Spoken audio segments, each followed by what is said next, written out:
Welcome, ladies and gentlemen, to Dungeon Nytes, episode 23. Hi. How's everybody doing? I know we've been talking for a little bit here on the live stream, which you guys should totally come and hang out with us on Saturday nights, twitch.tv/nighttime. How's everybody's week? Did you guys have a good week? Yeah. Mm-hmm. You guys ready? I'm glad it's over. No, never ready. You're never ready? Well, last week on Dungeon Nytes, we continued the journey through Axholm. We cleared out many a room full of ghouls, and even fought the scary banshee. The scary banshee. That fight was intense, but you arose victorious, and that was literally where we ended last week. You guys pulled out the rope trick once again to be able to recover some HP and kind of collect yourselves. And that is where we pick up this week, is in Ashin's rope trick. So let's start there. You have just taken out a number of ghouls. You took out the Banshee. Godoruk was down to 1 HP. Ashin was out for the count. Asteria was paralyzed. But you made it out. You pulled your little dwarf companions up into the rope trick with you. So, tell us about the Banshee. What does she look like? Dead. I don't know. I didn't get to see her. She looked like just a ghostly elven woman who was kind of scary looking. She was scary. I've never seen a banshee before. I've only heard rumors, and I heard her dreadful screams. I wanted to look, but I was terribly frightened. It's probably the best that you weren't. At one point, we almost... Sheen was unconscious. Oh no. I'm glad that you all made it out alive. Of course, we knew you would.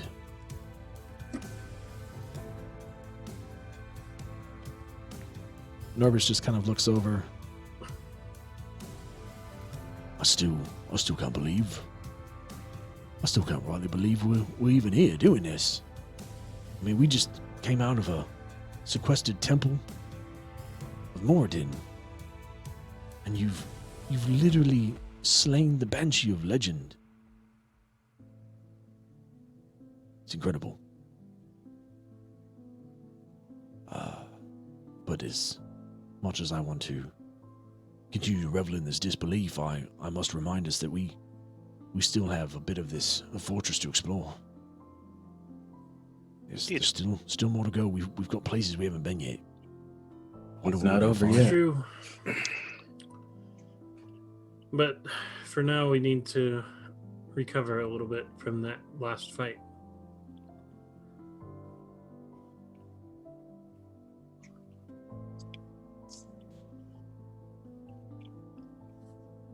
Hazel and Norbus just kind of go silent.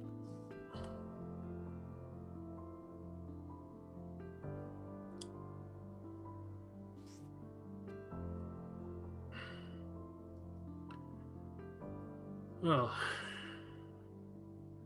hopefully there's nothing that can be as bad as that Banshee.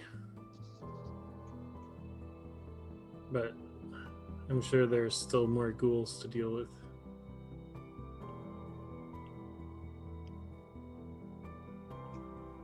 Do the ghouls still exist when she dies? I would assume so. They're just undead. Yeah, I mean, she was powerful, but I don't think she was powerful enough to maintain all of these with her own will. Mm-hmm. There's just so many.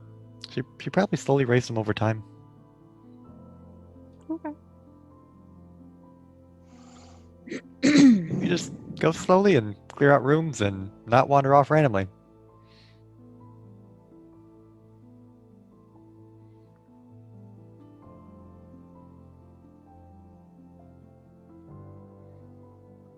Bamir spends the rest slow, like strumming a quiet and soothing song on his lyre.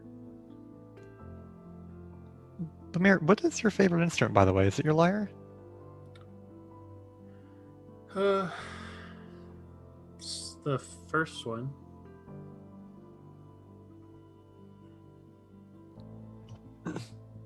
I can't play any instruments, so. Oh, I maybe can you'll have to learn. sort of play the bagpipes. My drums got me through some long nights. Speaking of bagpipes, how about we just not play bagpipes and lure a bunch of ghouls at us next time? Hey, that actually worked out really well.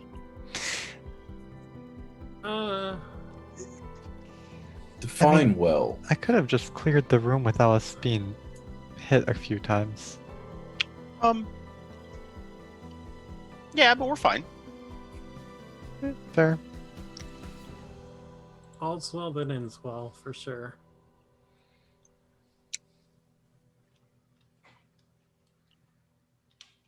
They'll I don't- have my life in my axe. I mean, I don't feel like the Banshee fight really went very well.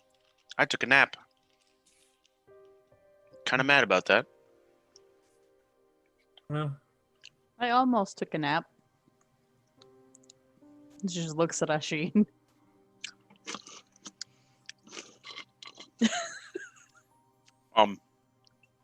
Yeah.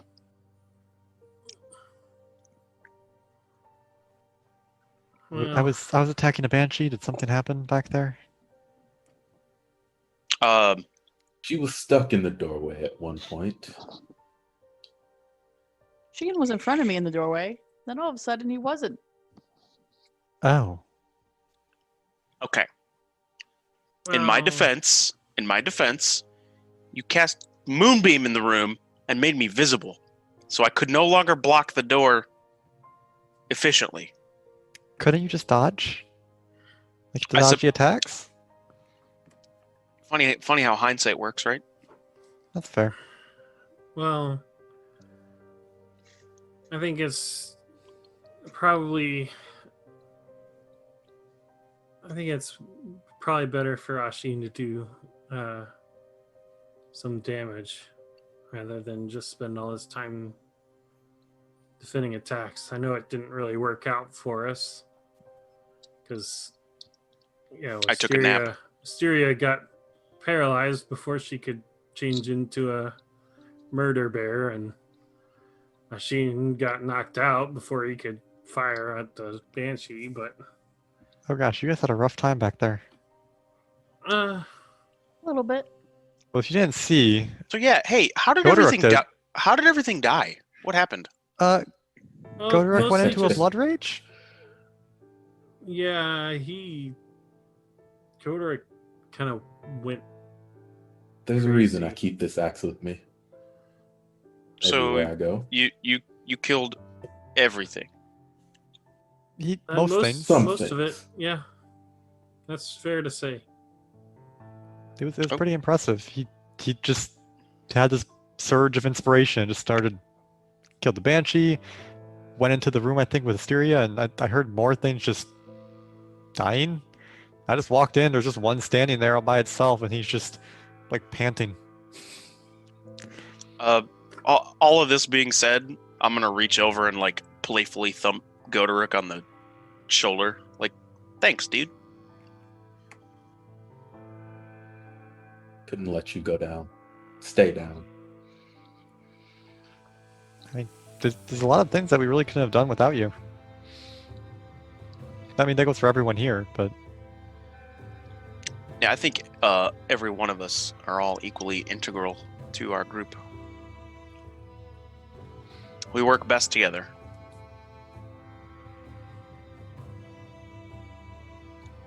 at some point you're gonna have to duel Brugor again, and without him pulling punches. I don't think Grugor stands a chance. Are you gonna fight non-lethally to the death again? That made me smile. It works. Definitely made me smile. I've gotten a little better. I'm just in saying, our like first fight. there, We probably could have killed all those orcs. But we don't need to kill everything all the time. You were not wrong. That's fair. So in this Next time instance, we meet, if he wants to fight, he'll have So, it. that being said, why don't we get through the rest of this fortress, get it secured for the city of Phandalin? sure, I feel fine. And I didn't try to talk to this banshee, so I was good. She didn't really give us a chance. I'm not at my full strength, but I think I'll be okay. Okay, maybe, I mean, just staying back like you normally do.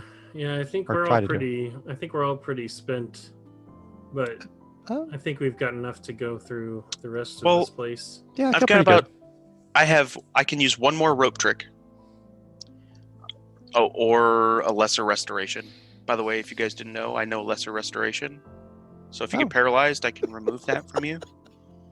That's good. She was trying to use it so much less. And I have 2 more uses of Hunter's Mark. good. Okay. Yeah, no, I feel pretty good with spells. I could definitely cast several more spells. I'm currently fine.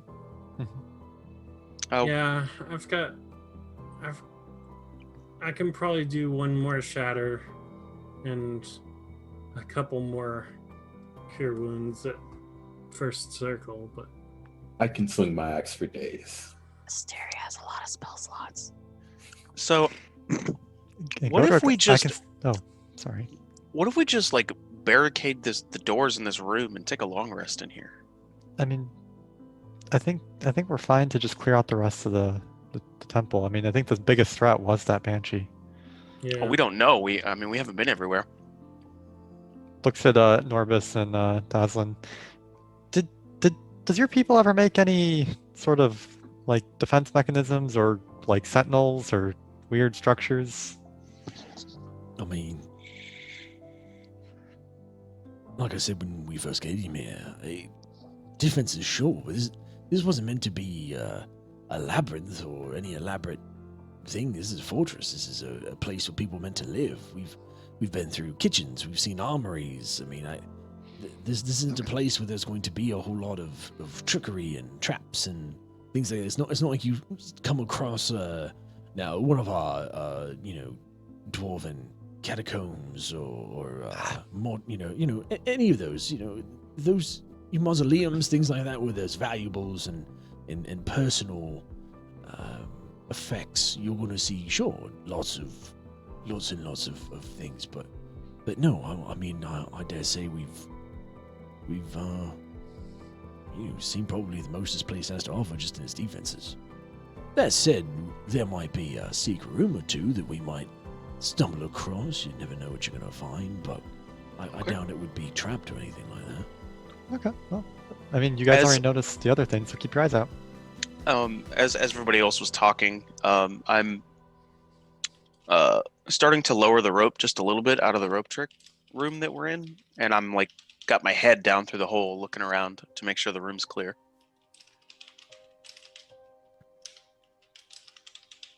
I think we're okay. Asheen, as you peek your head down, you look around and you see what remains of kind of this bath area that has been kind of taken over by the ghouls. You see a tub that is filled to the brim with bones. You see kind of viscera all over from the engagement. The dead body's still present. But other than that, you hear nothing. Would you like All me is to roll quiet. perception to see if I hear anything? It's up to you. I will roll perception.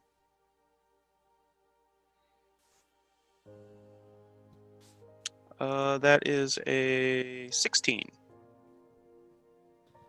Yeah, everything is quiet. Everything is still. You kind of give yourself an extra moment to kind of really take in and let your eyes adjust from the dimension that you kind of opened up with your rope trick, and you see nothing.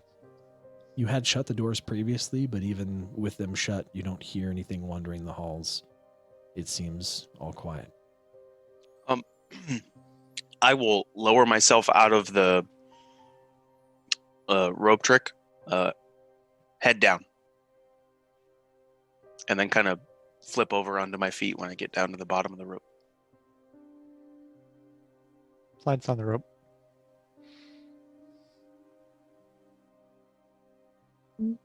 Stereo Go to on Rook. the rope.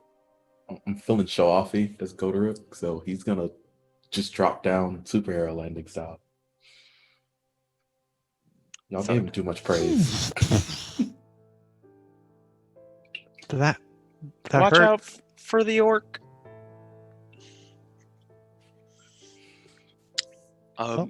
We could probably start maybe where the banshee came from. We could clear out those corridors. Yeah, I'm gonna move up to the northern door of this room and slowly open it. As you do, once again, you don't hear anything. You kind of look outside into the hallway and see the kind of, darkness in your own kind of dim vision. Across from you, you can see kind of the arrow slits that lead down or kind of overlook that large entryway and see the remnants of the huge encounter you had with the ghouls earlier. You can see charred kind of spots on the ground from the fireball.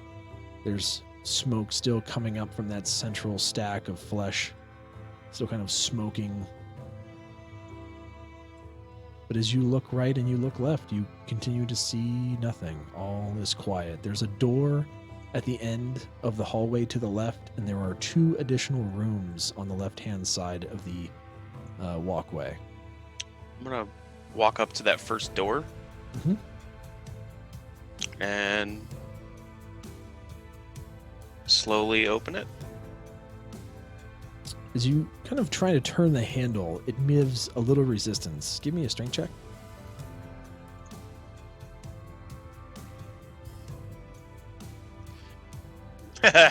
Huh. 2. You wiggle it again, and you can feel it give a little bit, but you need to give it a little bit more go. Give me another strength check.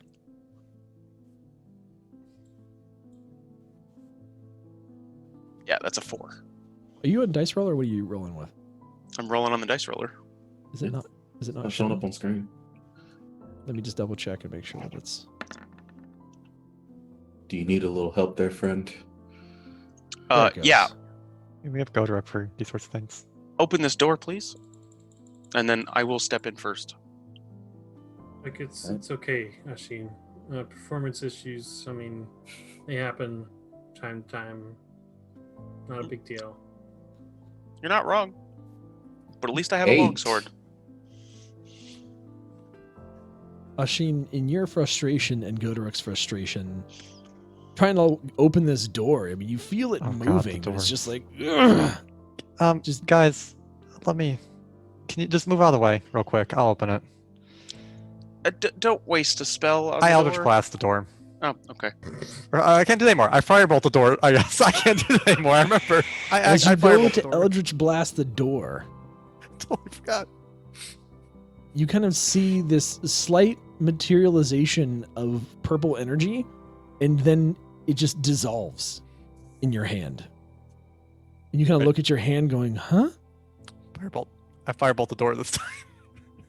Kind of shake your hand a second and release a firebolt. This purple flame erupts from your palm, hitting the door.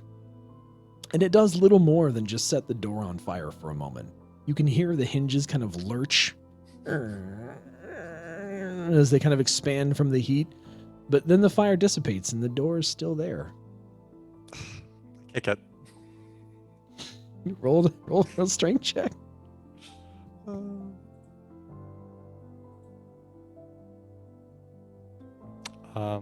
14. Leif, you walk up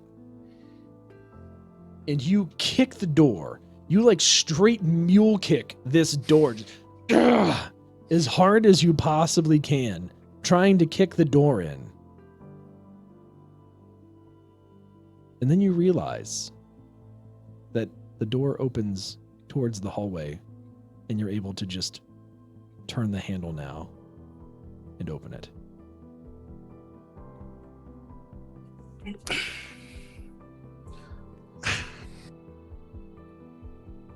I fail to see how I wouldn't have noticed the door wouldn't pull out.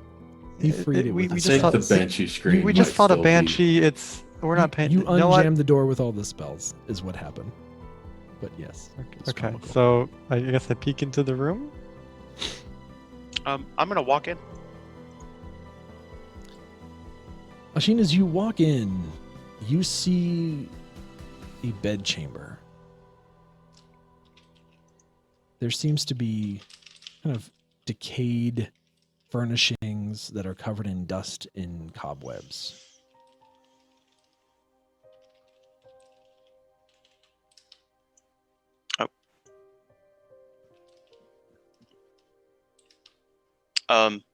Yeah, there's not really anything really in here. I don't know if somebody wants to come in here and look around a little bit with me, see if there's anything hidden. Sure. What's the southern portion? The southern portion, you see a fireplace. Looks at Ashin. You can't see me. Looks near where Ashin stepped in. I don't know where he went. I'm over here. Do you want me to look up the chimney as usual? Maybe don't throw fire up there. But sure. I peek into the chimney. You see blackness. Norbus Or and maybe Daislin kind of walk in the room behind you. And they're kind of been doing this whole thing where it's like, you guys make sure that it's safe. And then they kind of walk in behind and are like, oh, look at that. Yeah, look at that. And Daislin kind of puts two and two together. Oh, this would probably be like an important person's place. It's a bit bigger than a normal dwarf room. And up here where you had that fancy bath and overlooking the hallway, this would probably be where someone important would stay, I would imagine. I mean, if we look around here, we might be able to find something and figure out who lived here. I would like to investigate the room. Give me an investigation check. I am not casting firebolt up the chimney. Can I assist him with his investigation? Absolutely. Does that give me advantage? Yes, Yes. it does. That would be a whopping 14. Ashin, you kind of rummage around the bedchamber. You walk over to the bed and the dresser next to it. And you basically, as you touch the kind of 4-post bed that has these hanging kind of drapes, like kind of the bed curtains kind of hanging off of them, as you touch them, they just disintegrate in your hand. Everything in here is so old.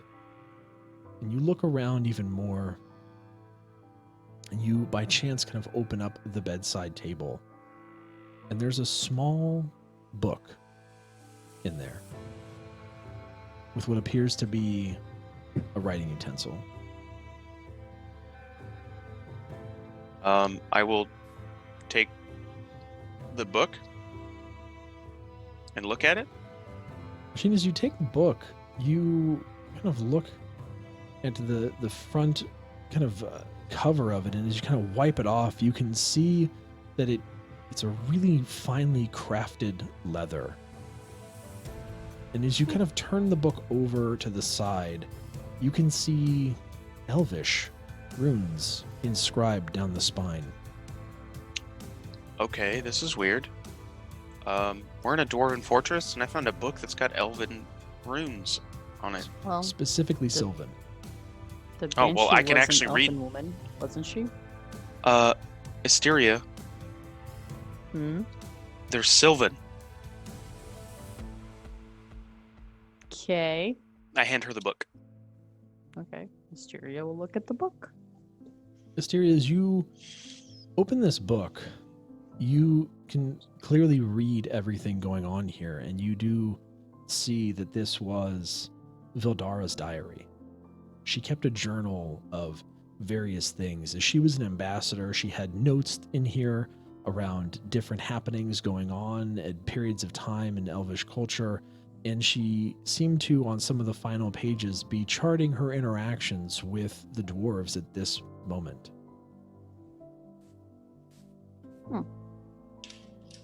Well, it was her diary. And she just kind of is glancing through it.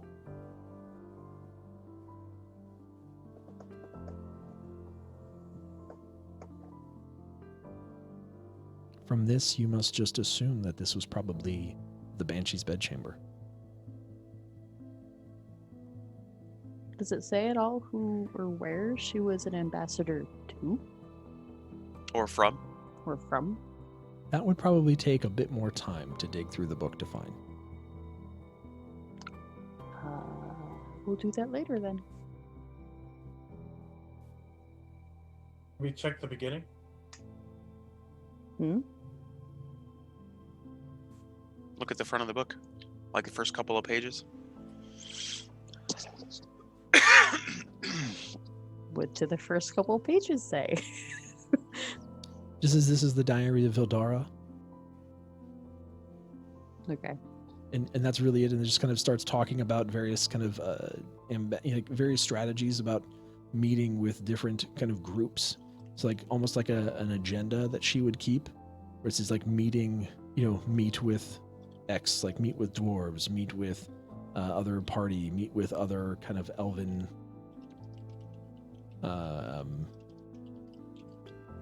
groups or houses, but it doesn't say any specifically what house she was from. Okay. Well, she'll look through it later when we have downtime. She looks to the dwarves. In your stories, did it ever say where this woman was supposed to be from? No, it was just that she was an elvish ambassador. That there was a war going on for many, many years between dwarves and elves in general. I mean, this was just one story of an encounter. Because this is hers. But it's not written in Elvish. It's written in Sylvan. Sylvan, that's that high elf speak, right? More like Fae. It's the language of my people speak, the Eladrin. I don't know then. Certainly different. It's definitely worth investigating. Would I have heard any sorts of stories concerning that when she was younger at home? Nope. No? Okay.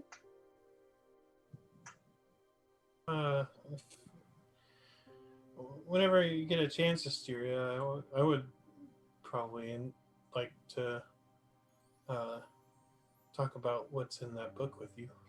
Once I get a chance to look at it, I'll happily share it with you. Not. I just great feel that on it's strange. Sylvan, It's written but- in Sylvan.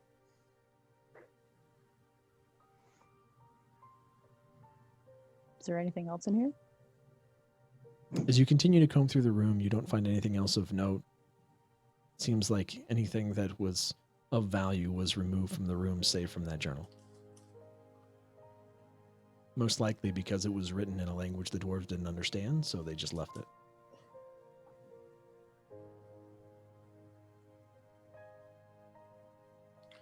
Well, shall we move on then? Yeah. Mhm. There's I think the doorway over here. It moves over to the near where we killed the banshee. There's As you another exit door. the room, there's another door further down to the left, and then there's also the door that is at the main hallway that you kind of came into. Well, doesn't that door over there go to the balcony? I mean, we could check out the balcony and just make sure there's nothing there. Should be a quick room then. Yeah, open it up. Okay. Goes to open it and then tries to be more careful and listens to see if there's anything on the other side. Mimir will look out the window. Amir, as you look out onto the balcony from your vantage point, you see nothing. It's a balcony. It overlooks the room that is now covered in dwarf ghoul viscera. It's quite a scene. Chart. Gold Uh, viscera. I assume I don't hear anything with an 8 perception, so I just open the door. Leave, as you open the door, you see kind of the same kind of markings and architecture continue on through a hallway. You see a set of double doors, which you assume then go to the balcony. And this time when you look at the doors, you kind of see a recurring theme of these symbols of a hammer kind of crossed with a dwarven forge. Okay. Excuse me, anvil. What I was looking for. Hammer crossed with an anvil. Ahead of you, there seems to be an area that was in process of being dug out by ghouls, but it doesn't seem to lead anywhere. You can clearly see that it's just kind of dug in, but that's it. There's nothing really on the other side. And then the doors. Okay. Just opens the balcony doors.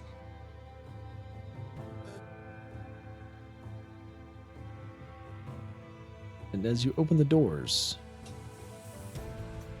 you look out.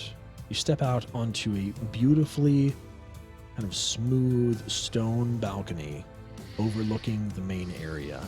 This is clearly where those of the kind of higher ruling class of dwarf would come to kind of, make remarks and discuss things with the various people within the fortress and those that they commanded. Well, we have a quick way down if we just need to go explore that southern door down there. Give me a perception check.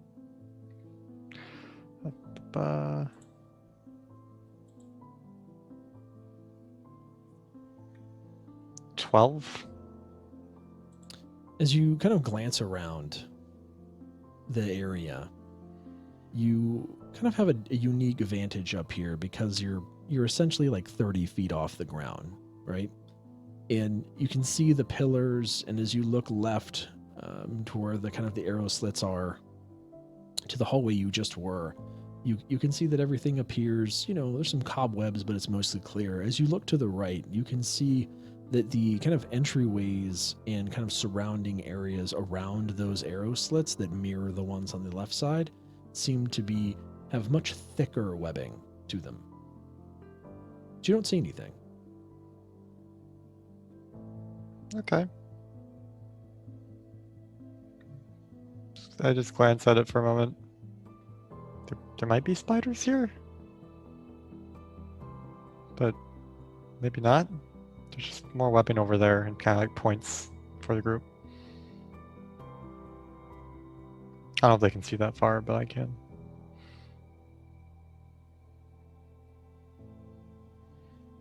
Where is it? On the, like, just to the north or the? Right here. Oh, okay. Yeah, to the northernmost arrow slits. These ones don't. Stuck. Yes. Okay. Guess it's empty. And leave the room. All right. Well, let's finish looking down The hall. Okay. these rooms here then. As you make your way to the far room at the end of the hallway, you are kind of met with a familiar stench of methane kind of wafting out of the door at the very end of the hallway.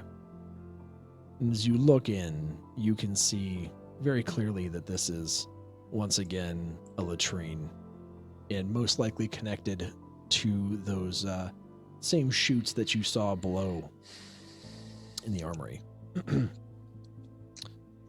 That said, those of you that went into the main room find a more ornately crafted bedchamber. There's a stone frame bed with a moldy mattress in the middle of the room. It also looks very aged, like the very touch would cause it to just cause the kind of sheets and things to disintegrate. At the very south edge of the room, there's a soot-stained fireplace that again looks old and unused. Bamir would like to investigate the room to search for any clues as to who occupied this one. Okay. Would like to give him advantage. Investigate away. Okay.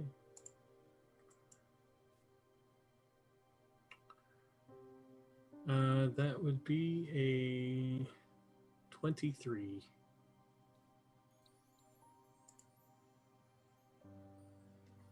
That also roll on the dice roller? It did. Yep. That's so weird that it's not showing up for me unless I have it up. It's really weird. Anyway. Yeah, you have to have it up for it to actually show rolls. I don't have to in the past. It's worked, but that's fine. So, Bamir, you make your way around this room, and as you're kind of investigating the bed frame and kind of looking through, you definitely get the sense that this would be kind of a more of a noble person's room, right? I mean, if the stone bed frame didn't give it away, the kind of ornateness of the decoration on the wall, the amount of care that goes into the room, the type of stone even seems to be slightly more finished than the stone in other areas of this fortress. As you approach the fireplace, it seems a little different from the other fireplaces. The mantle doesn't appear to be created of brick. It seems to be made of a very, again, ornate kind of black marble stone. And as you kind of near it, you start to hear kind of that familiar flapping like you heard earlier in the armory. Sounds like we might have another sturgeon here. Oh. I could firebolt up there. I'm just going to walk out of the room. We can just get rid of it. Amir, Looks as they're talking and you're investigating the fireplace a little more, you see what kind of looks like an odd foot pedal to the left of the fireplace. Kind of catches your eye. Oh, touch it. I'm going to check it for traps first.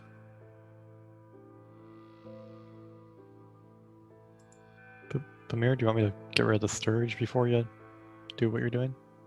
Yeah, probably be a good idea just to get rid of whatever's there before we do anything here. Okay. Go, we're gonna kill something. I just peek up and just fireball up the chute. You're just not going to aim. You're just going to firebolt up I'm the chute. gonna look up there. I have 120 dark vision and just shoot.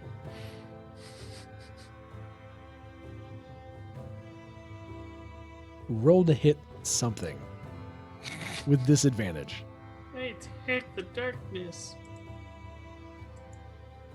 So I don't see it within the 120 feet. That's what you're saying? Okay. Oh, I rolled in the wrong place. I'm sorry. Oop. Roll. That's a 15. That'll hit.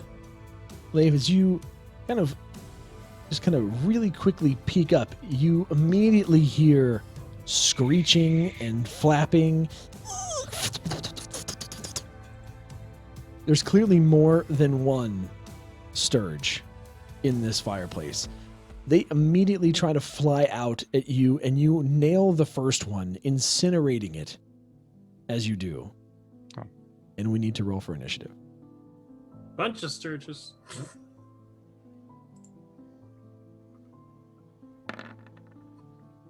That was 2d100. What was that roll? That was not what I meant to roll. You roll Okay. 2 percentiles. I meant to roll 2d20s. I got 11, by the way. 1 second. 1 second. 1 second. Oh, that's a 25. Mm-hmm. I wanted to go first.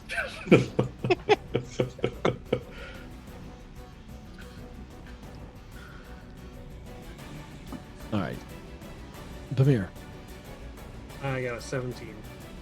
Styria, 11. Yodora, 20. Ashin, 25. Leif, 12.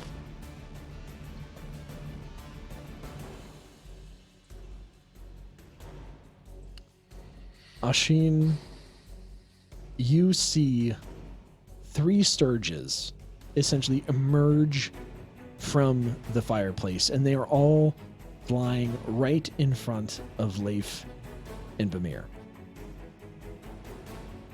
Okay. I'm gonna try to shoot them.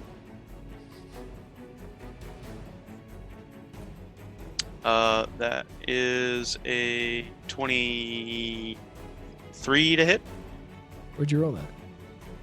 in the roller. I'm still seeing Rupp's things. Oh, yeah, But that'll hit. He rolled. See it? It's there. Something's going on with the dice roll tonight. Yeah, It's fine. So 23. So that's just roll with it. Hey. let's do damage.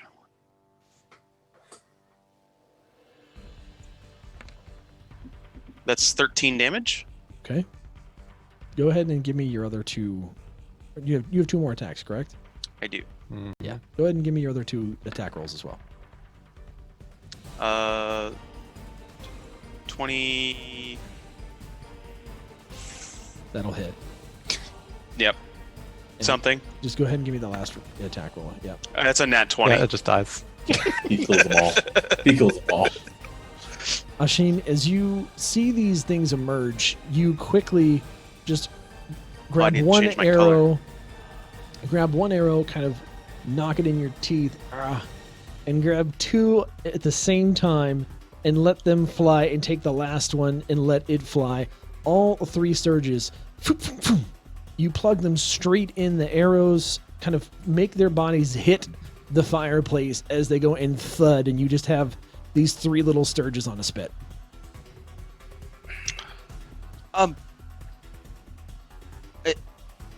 And that's it. They're overgrown mosquitoes. You could have done that with your fists. I mean, no, not my fists. Life grabs the bundle of arrows and pulls them away from the.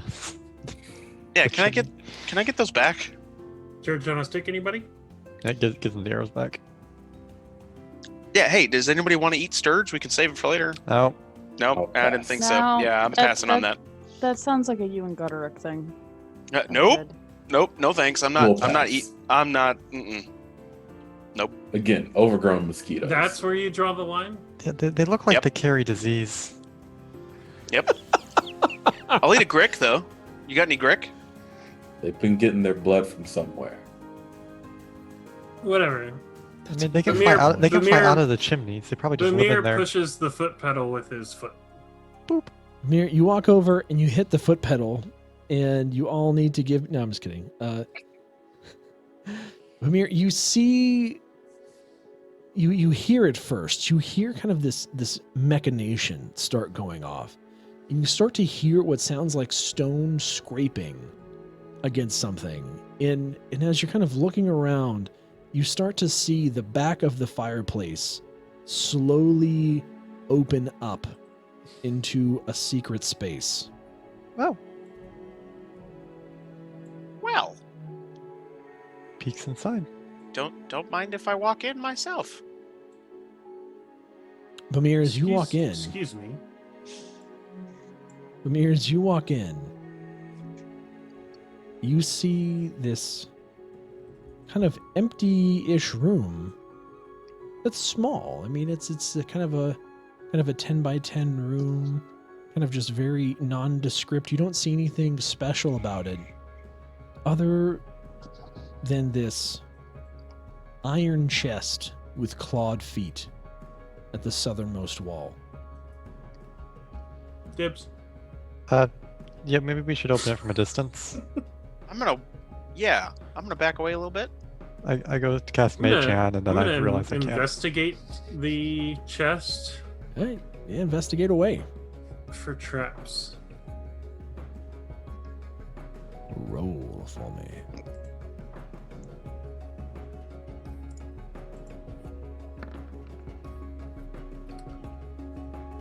Nice. That's a 15 on investigation. As you approach the chest cautiously, looking for any kind of indicator that there would be any kind of a trap at all or anything, you don't find any wires, strings, pressure plates, or anything. You just kind of see it. Looking at it a bit closer now that you are in a closer proximity to it, you see that there seems to be a built-in lock that has a tiny circular indentation instead of a keyhole. It has a symbol of the kind of the same kind of symbol you've been seeing over recurring, right? The hammer crossing an anvil. Seems like there's a special item needed to open this chest.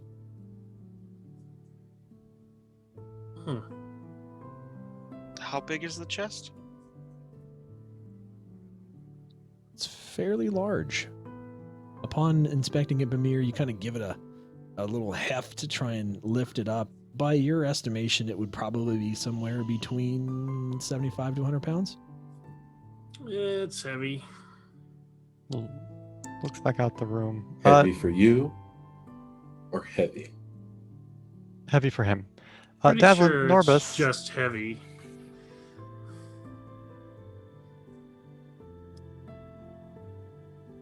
Daislin? Norbus? Norbus.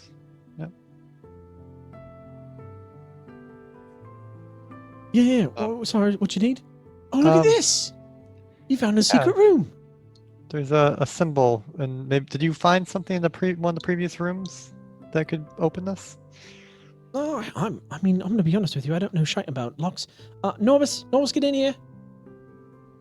What'd you need, Aizen? What'd you need? Oh, look at that. That, my friends,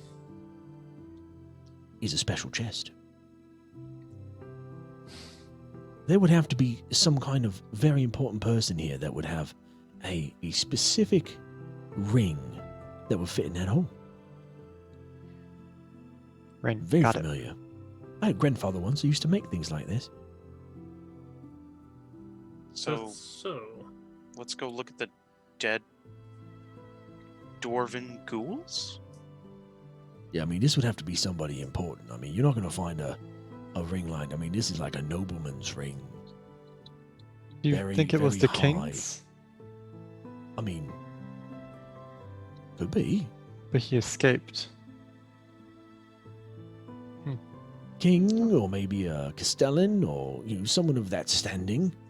You never know. Okay. I don't think we've explored this whole place yet. We might be able to find it yet, but none Sure. of the ghouls we've come across seem like they're of that ilk. They all just seem kind of like normal dwarves. Okay.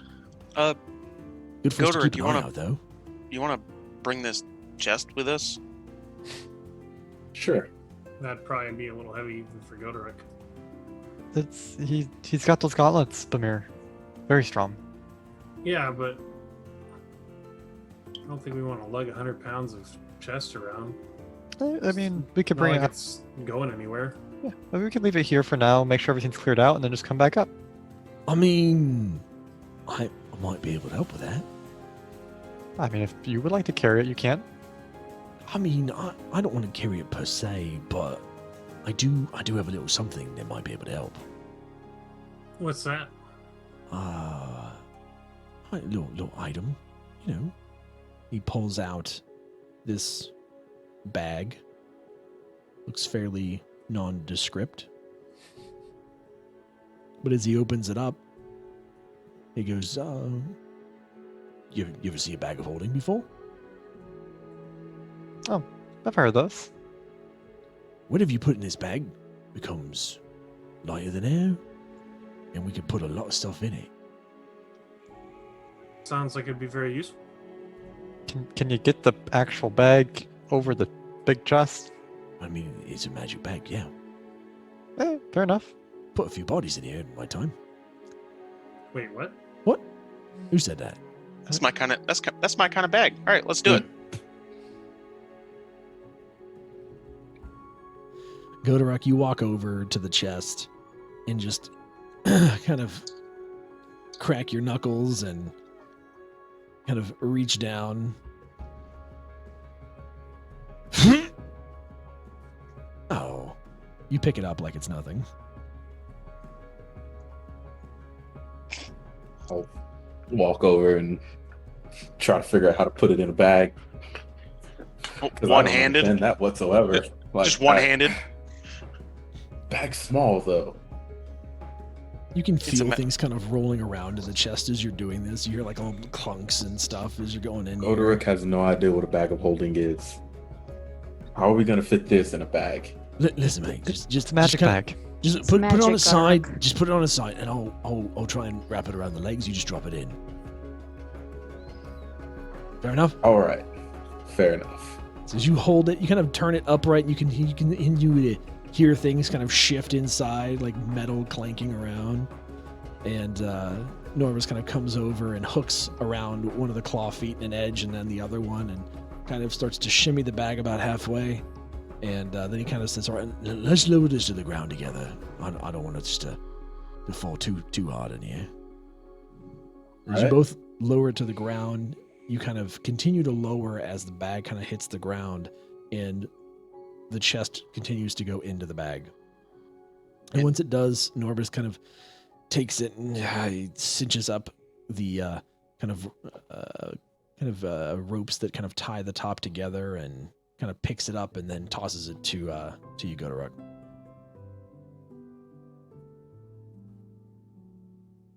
It weighs What? nothing. Oh, it weighs as much as a It bag. weighs about 5 pounds. I don't understand magic. They're magic bags. He just starts laughing. They're very useful. You can carry lots of things, like giant barrels full of water. I don't need a bag for that. But look at all the extra that you can carry with that bag. Godorok, you could probably carry maybe almost 100 of those chests. That's not true. They don't carry No. that much. I'm exaggerating don't. for you. you could probably carry about 4 or 5 of those chests though in that bag. Yeah, it's like I think 500 pounds worth of weight you can put in the. Put all Put my a bag of weapons in holding. here. Oh, Ashin, you know a lot about arcane stuff too? Yeah, may not have run into 1 or 2 bag of holdings in my day. Fair. Well, I guess we only have down those stairs to go next. You make your way down the stairs. In fact, we'll do this.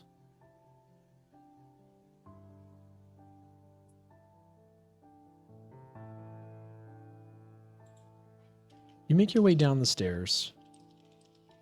As you do, they wind kind of down to your right and down to your right again. And as you descend, you kind of cautiously stop at the bottom.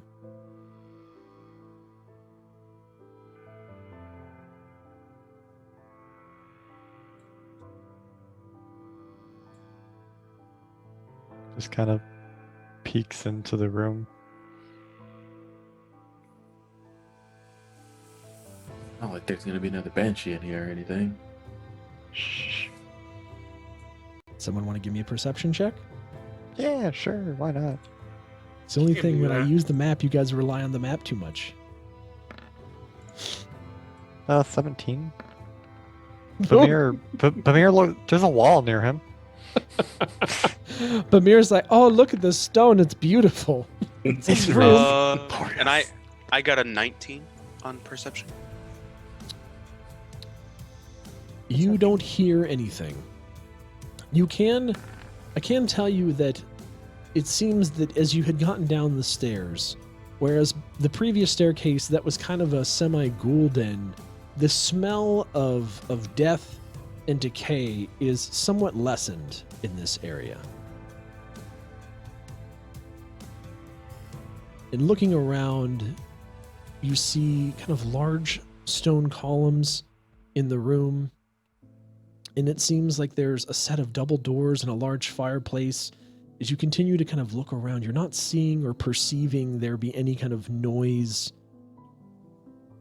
going on. I see Machine to my right. Machine, you're invisible. Just walk in there.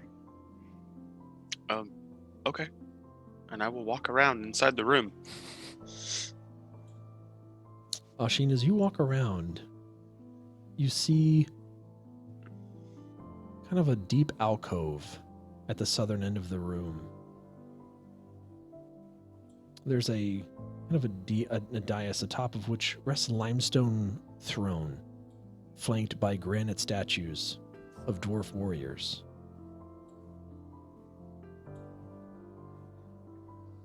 You see double doors leading in two different directions, one at the far western side of the room and one at the north side of the room. Other than that, you see very little evidence of kind of ghoul activity in here. The floors are dirty and dusty, but not I'd what like you would to perceive. Investigate like the area of the dais. Okay. Give me an investigation check. Is the thing to the right a hearth? Yes. Yeah, that's like a 9. As you go to investigate the throne, Ashin, you're kind of looking around a little bit, and as you kind of poke your head kind of around the back of the throne, just kind of looking and inspecting, you see a large form that begins to move. And it moves towards you, and we roll initiative. Yikes. All right then. Oops.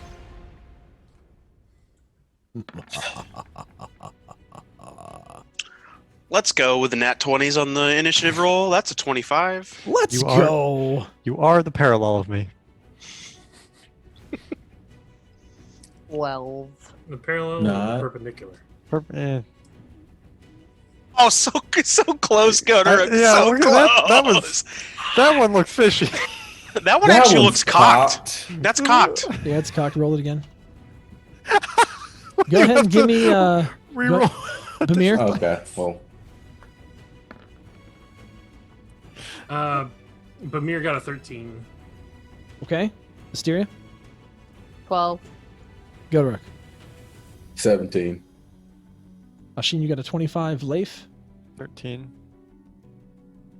Bamir, just want to roll d20 to see who goes first. I've got a +5 to initiative. You said you got a 13. I also got a 13. Yeah, first tie is initiative mode. Oh, it's got it. Sweet.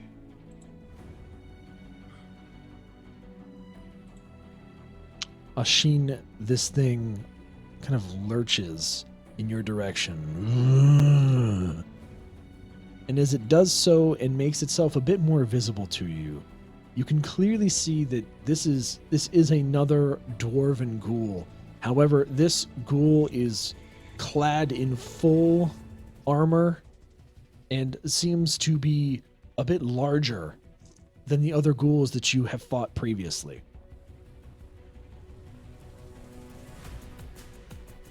Armor, you say? But it's your turn.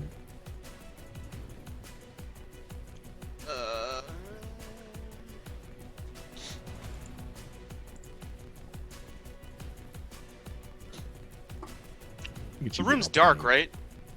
The room is dark. Okay. It sensed your presence. It moving around the throne and reacted.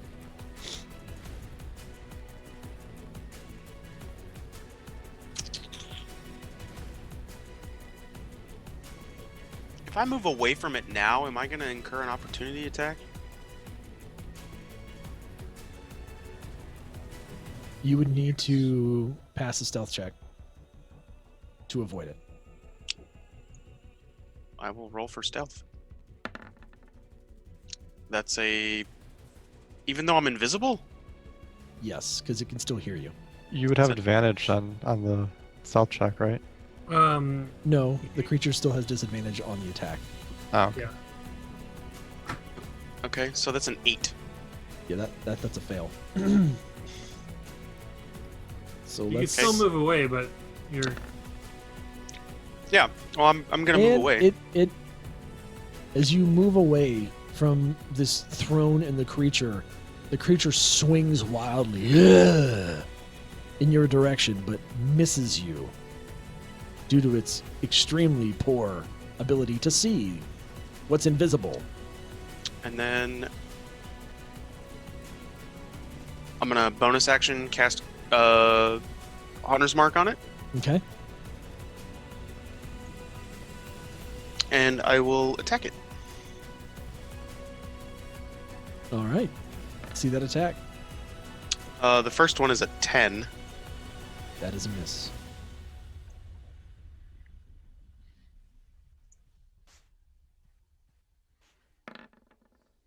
The second one is a 22. That'll hit.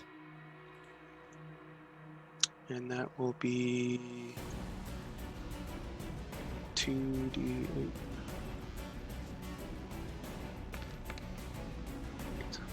15, 20.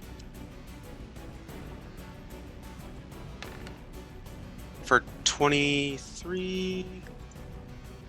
28 damage. Whew. Let's go. And then third attack. Yeah, that's an 11. That'll That miss. misses. Ashin, as you back up quickly, you loose 3 arrows. Your first one is a little far to the left. Your second one hits it right in the throat. And the third one sings just right of its head. As it recoils slightly, it then pushes again forward and sees Bamir as its closest target and goes to attack. I did not roll. What is that? It's probably your last attack. Okay.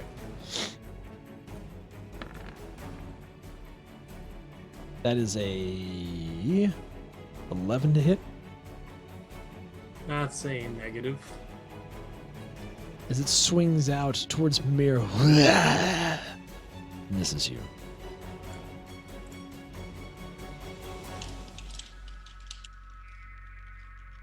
And that's its turn. Godoruk, you're up. I'm gonna get up in his face and swing at it with my great axe. Dice roller.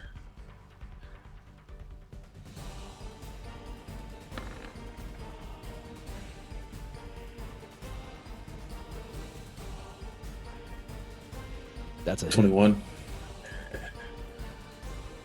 And he'll take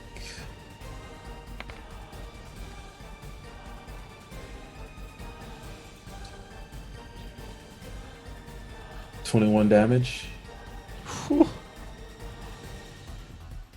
Keep Um, attacking. We'll wait yep. we'll wait till all your attacks to resolve.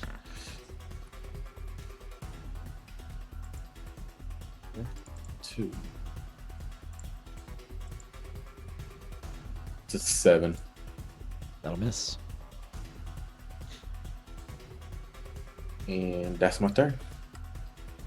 So you did a total of, what did you say, 21 21. damage.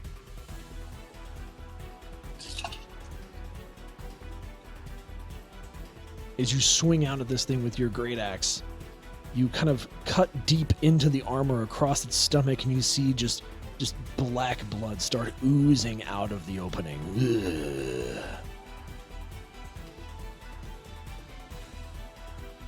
Bamir. This thing is in front of you, bleeding. It's already tried to hit you once. Does it look like it's still in pretty good shape?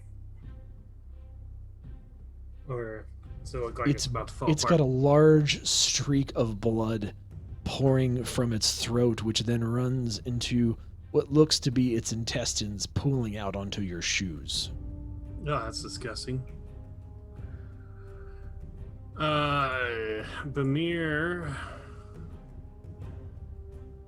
is going to viciously mock this undead fiend,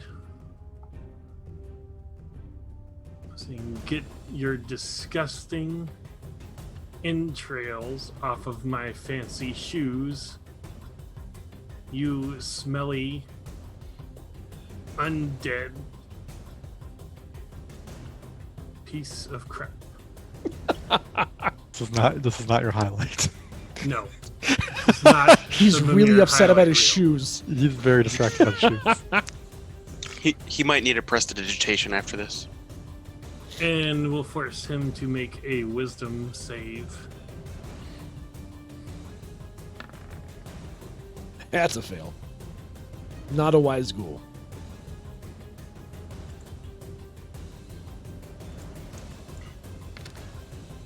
He takes 6 whole points of burn damage from Burn? No, psychic damage. From Okay, that like he vicious got burn. burned. Oh. That's a burned joke. is like, yes. Okay. Thank you. I got you, Bamir. And- Ay, ay. He's got disadvantage on his next attack. He makes it there.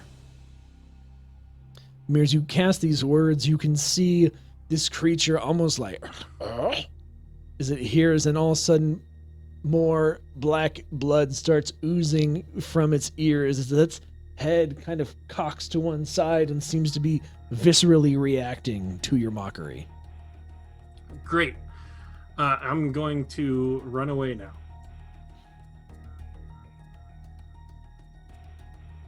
Leif.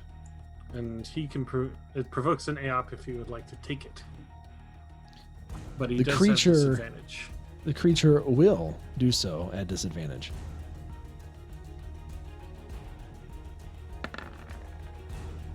It misses you as it can barely see after the ringing and the psychic damage in its head. It just swings wildly with its claws into the air, getting lots of whiffs like it has been the whole time.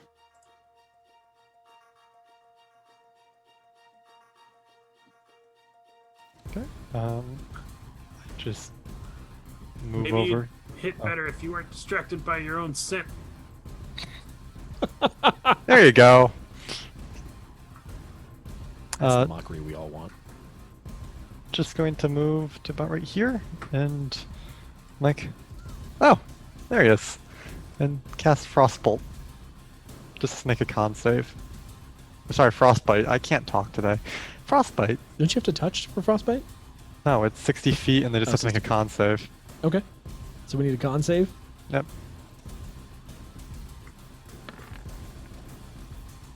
Oh! The con save is 16. Hold on, let me double check. Yeah, it fails. Okay. So he takes a 2d6 damage, which is not great. 5 cold damage. And he has disadvantage on his next attack. His disadvantage on his disadvantage. No, he No, already he used already his used that. I disadvantage. know, with your- I'm Oh, okay. saying he has disadvantage on his disadvantage to be funny. Man, I thought you guys were the punny ones.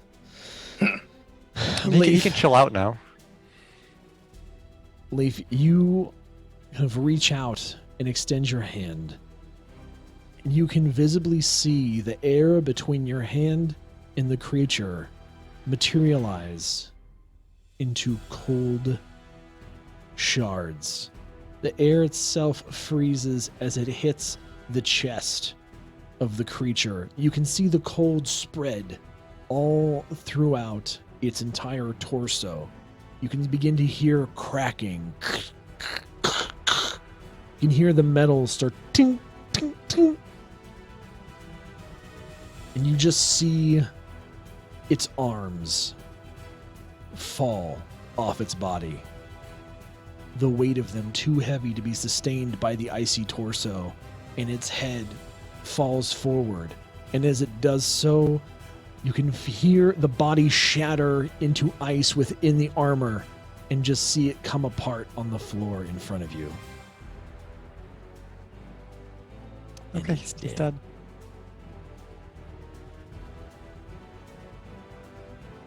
I mean, is it dead?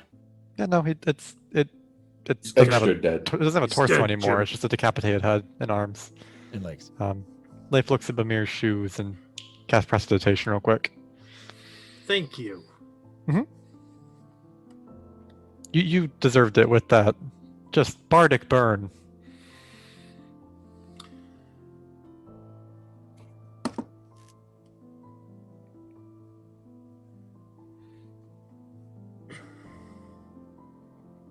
Hysteria, are you okay over there?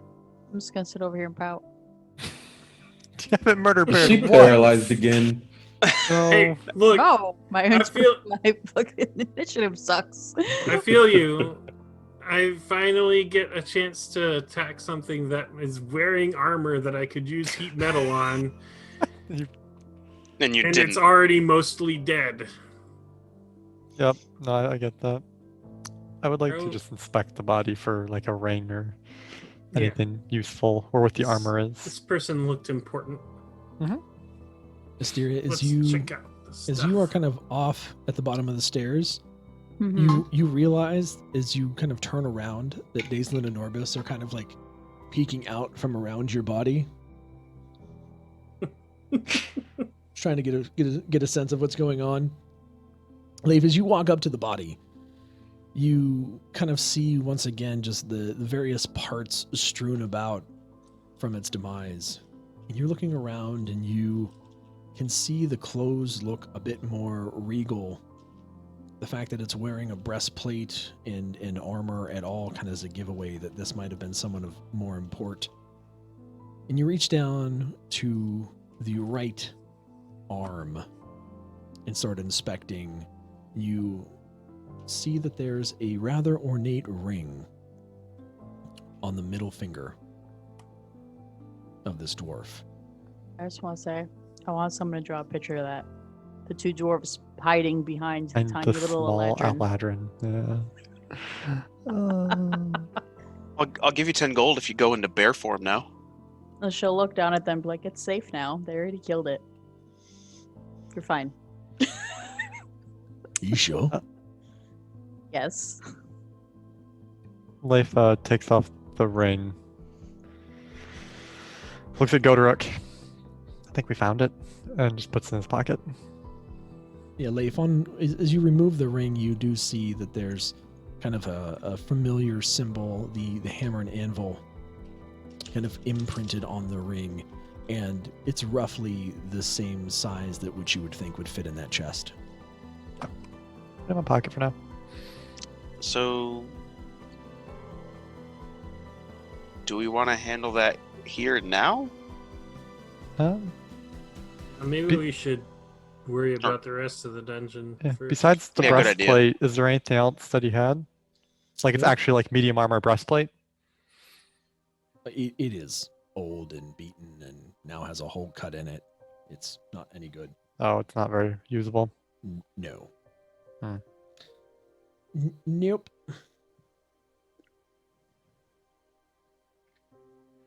Alright, well, I guess let's clear out the rest of the dungeon. And did the hearth have a chimney? It actually does not. What? Oh, thank God. Just a normal hearth. Yeah, if you were to put a value on that ring in and of itself, it's probably worth about 5 gold.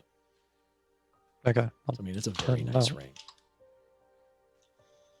Well, I mean, obviously, it's probably worth more as a set with the chest. Oh, it's completely tattered and ruined. It's not usable. I mean, the ring. Oh, the and chest, not the Ring and chest. chest, I was thinking yeah. like chest plate. I'm sorry.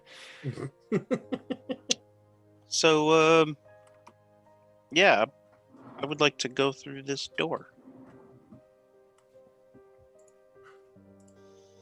Which door? That one. That door. Okay.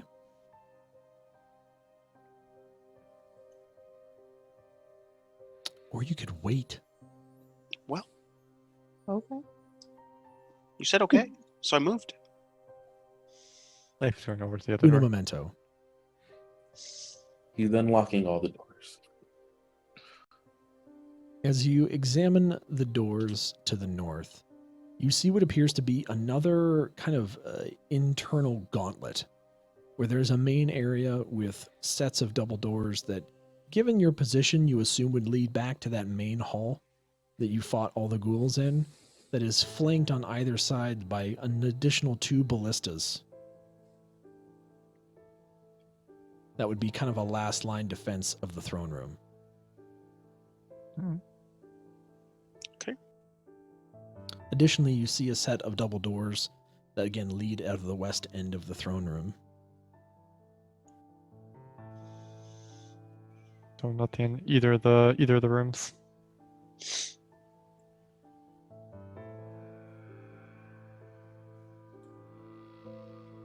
There's nothing of value in either of the rooms. There's just ballistas. Again, cleared out.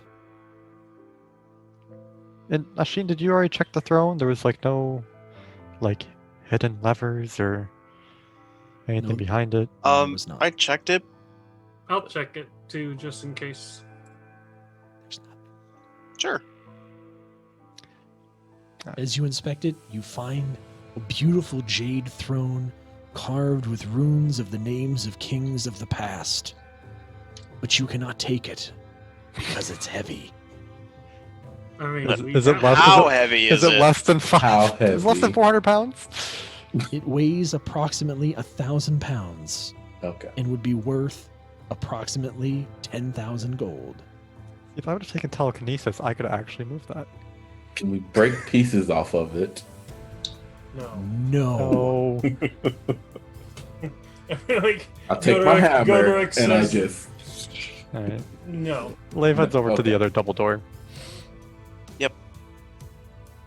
And Bamiris is going with him. Come on, Asteria. Um. Crap. As you make your way through the double doors on the left, you find yourself here. I'm just going to do this, and you guys can play around on the thing. You enter a dining room.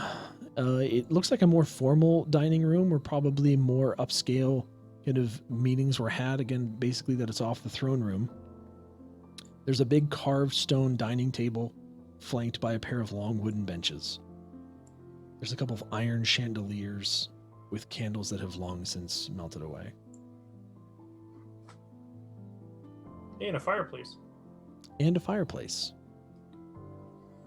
that appears to just also be another hearth, They've mainly checked to the other keep the room. room warm. The room to the south is actually a kitchen. Long since emptied. There is a stone sink, however. Ooh, do the faucets look like they're in working condition?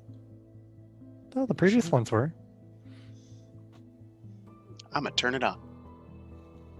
You Well, reach if to you would turn wanna on the drink faucet, and one. as you do, hot water flows from the faucet. Steam creeps up into your nostrils. We need one of these in the tavern.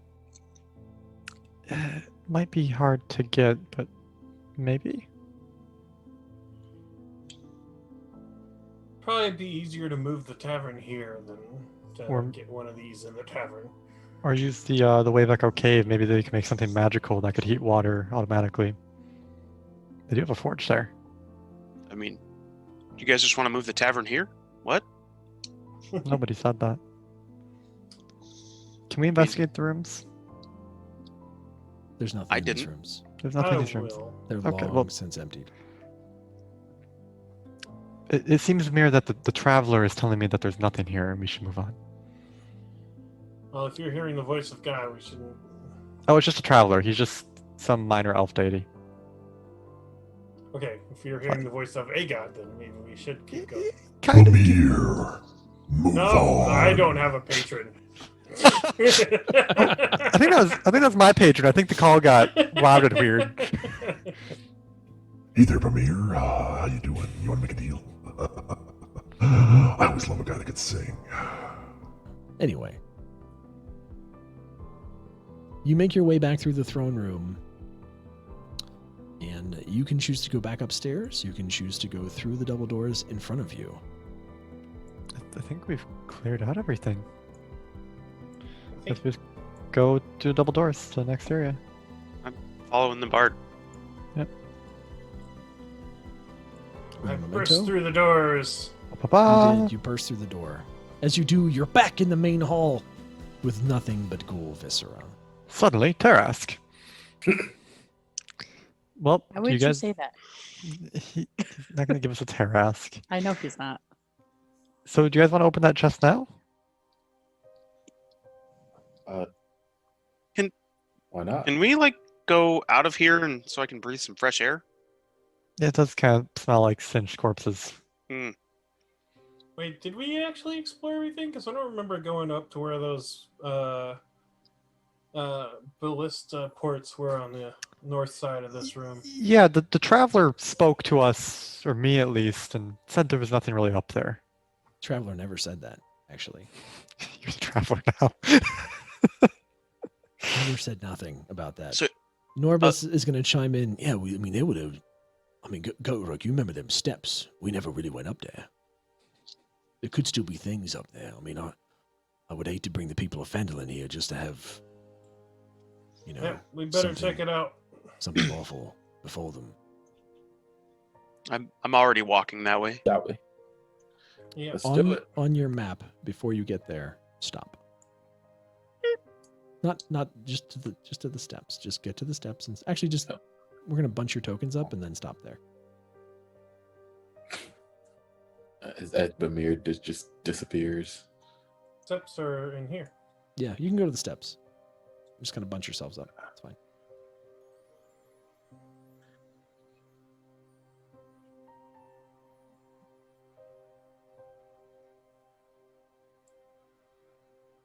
I don't know what I'm doing. I got you. Don't worry. Ding.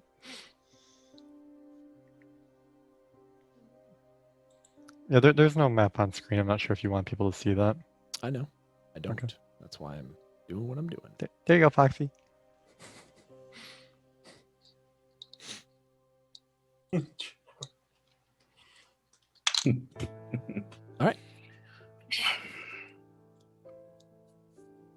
Your tokens are going to be to the right, by the way. Yep. Oh, there was more up here. Mm-hmm.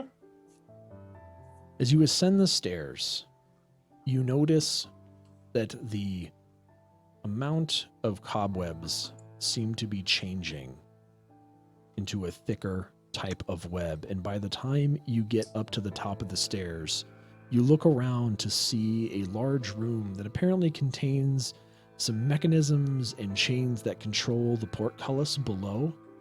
You can look around and see a few hearths, and this place feels like it's probably barracks, right? There's a few beds in some various places. There seems to be kind of racks for weapons and armor. There's a few places to pour boiling liquid down into murder holes.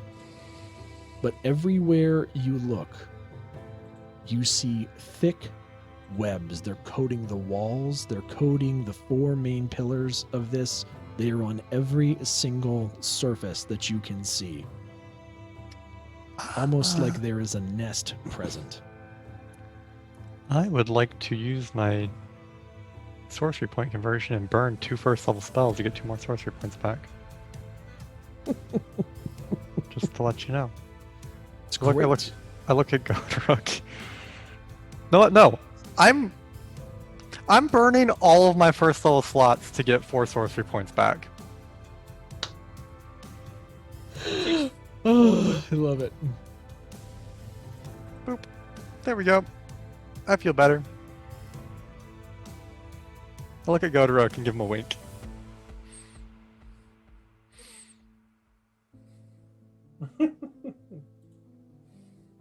Not even gonna acknowledge it. For now. All right. Shall we see if we can find the source of this sickly, silken subjugation that somehow is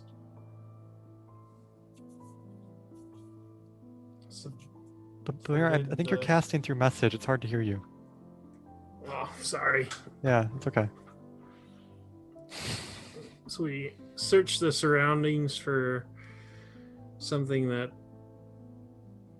silkified this surrounding area. I like the alliteration, but yeah, they're spiders. We'll look for them. Could be spiders. Probably spiders. Not the Probably only things that do silky things, but True. What if you just like firebolted some of these cobwebs to burn them and get rid of them?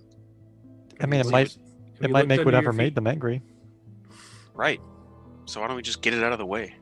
We'll make it angry, then make it dead. I mean, It's like a tiny silk spider. It's not even a threat. Is it like real? Is it like the entire room is coated in it? You literally feel like you walked into a spider's nest. Yeah, set it on fire. I mean, let webs do me- light on fire, and they let do. me get out of here first, because we're standing on spider webs. If I'm not I mistaken. mean, I'm at the base of the stairs, or the top of the stairs. I'll just go right here. Just go back up a little bit. Yeah, just back up. I'll take care of it.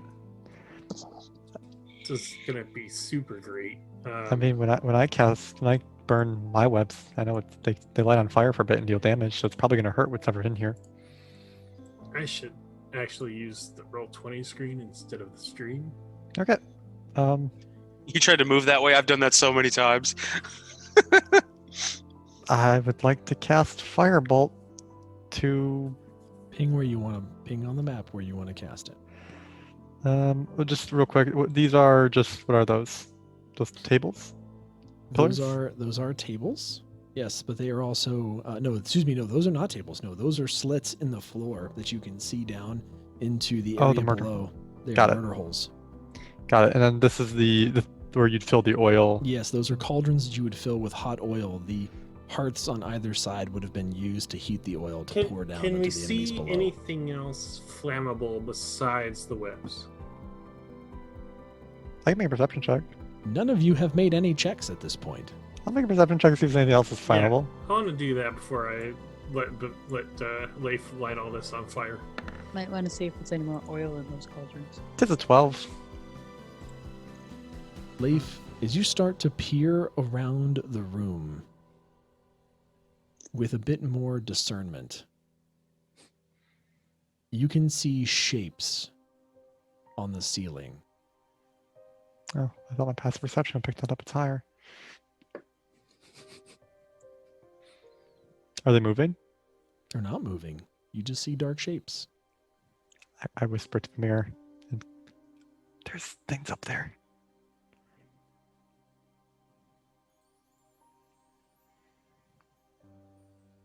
Is there also web on the ceiling? Oh, there's web It's literally everywhere. we're like in like a cocoon of web. Okay. You are in a place of web. May I also roll perception to take a look? Sure. You're gonna have to actually enter the room first, but yes. I will enter the room. Is there one of the dark shapes close That's- to us? That's an 18. There are two dark shapes that are close to you. That is an 18. Ashin, as you enter the room, you quickly discern that there are at least 4 spiders that you can see. I see 4 spiders. Like the dark shapes are spiders? As in, the dark shapes are spiders. I mean, I could firebolt it. Yeah. Let's. What if you fireball up in that? You don't have any fireballs left, do you? Just up in that general direction in the ceiling. Sorry. Let me think. No, I really don't have a way to fireball anymore. Yeah, let's light the room on fire, please. I mean, I light could. light it right now. Let's go. Those look like big, ugly spiders. Yep. Hold on. I'm just reading one thing real quick. Does this actually light things on fire? This does not, but Firebolt does. Okay. I'm just gonna aim at the ceiling and cast Firebolt, and if they're webs, they will light on fire. And they cause usually like 2d6 fire, I think. I can check. I have the web spell. Where would you like to fire? 2d4, sorry. Just kind of like in, like up towards one of the shadows. Yeah.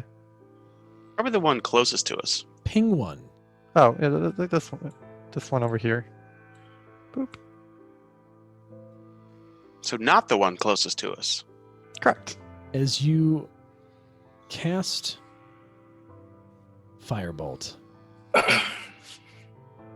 over in that area, we're going to roll for initiative. And then we're going to find out what happens.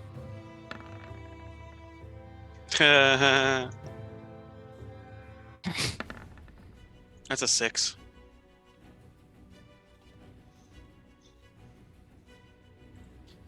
Una memento. Nice. Okay. Nice. Finally. Dice roller is being really weird tonight, though.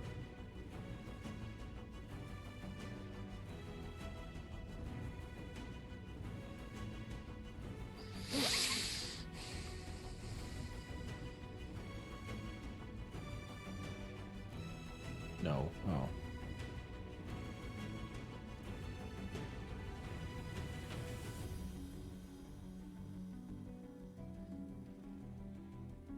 Pardon me. All right. Mir. 23. There you go. Styria. 9. Godoric. 22. I Stop. can't go first with a nat 20. Ashin. 6. Leif. 14. Y'all better have it dead before it's my turn. Nah. Okay.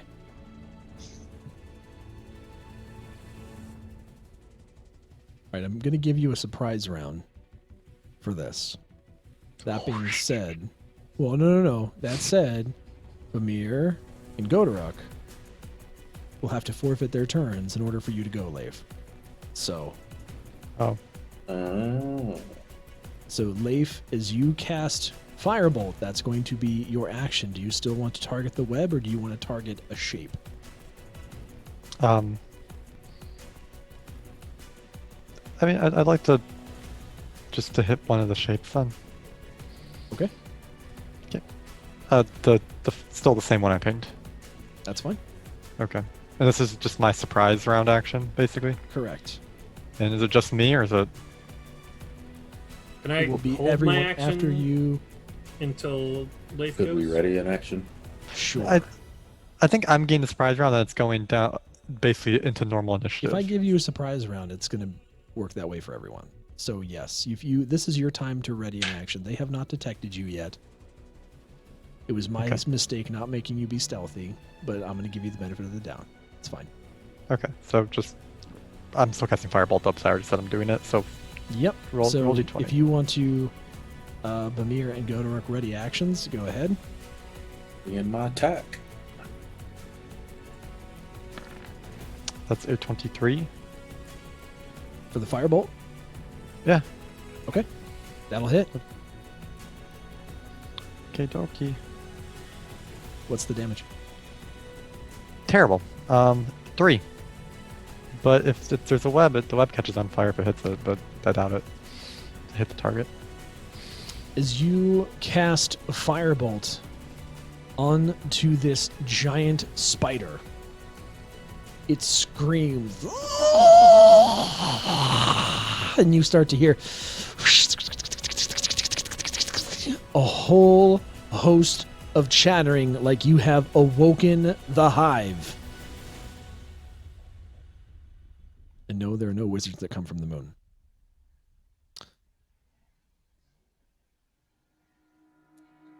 The spiders all start to chitter and react.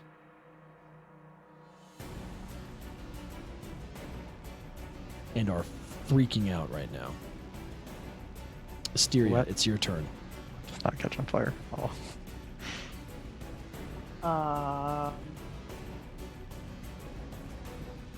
I would like to bear, Fire.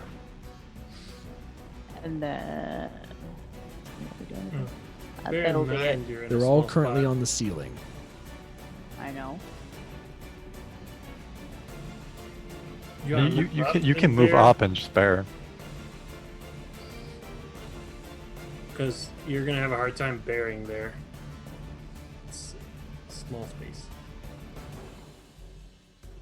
Mir just doesn't want to be squished by a green bear butt. Damn straight. Asteria, I'm in a place I don't want to be. Ain't no honey up here. Okay. Bear. That is it. I guess it's my turn. Yeah. How high up are they? 15 feet. Cool. I can pass under them without drawing an attack of opportunity. Yes. So you've minimized your music, sir. I will fix that shortly. Oh boy. Looking for somewhere to go here.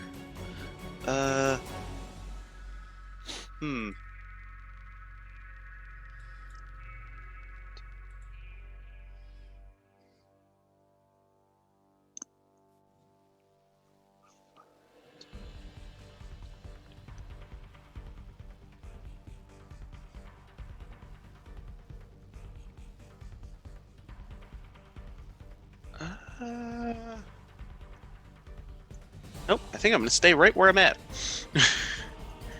How long has it been since that last fight? Like, how much time would you say has passed? A while. I mean, are we talking? Since the last fight where you cast Hunter's Mark? Yes. I mean, you guys took some time and explored kitchens and dining rooms.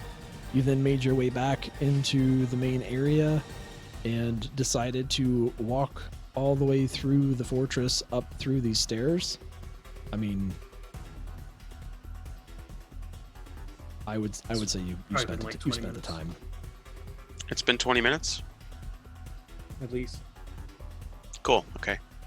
So I'm gonna use what? It's fine. Go ahead. If it's only been 20 minutes, I'm gonna use my bonus action to move my Hunter's Mark from the dead ghoul king dude to the spider that's closest to us. Why not? I'll be charitable.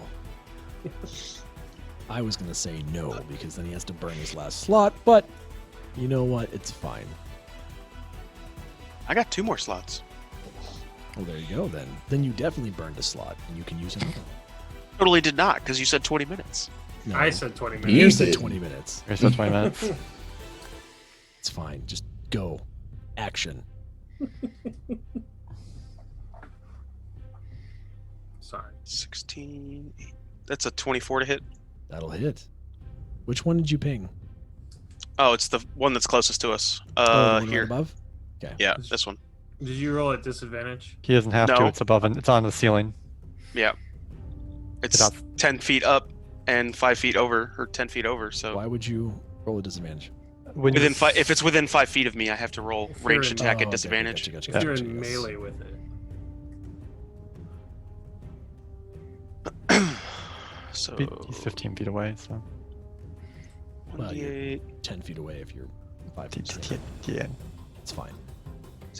he's distance away. 12.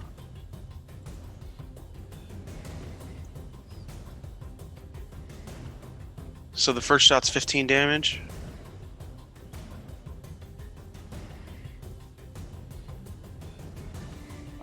Second shot is a 25 to hit. That'll hit.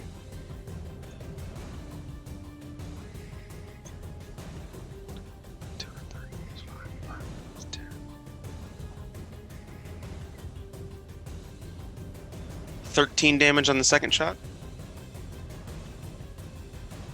As you loose these two arrows, one sticks into the back abdomen and one sticks right into its head.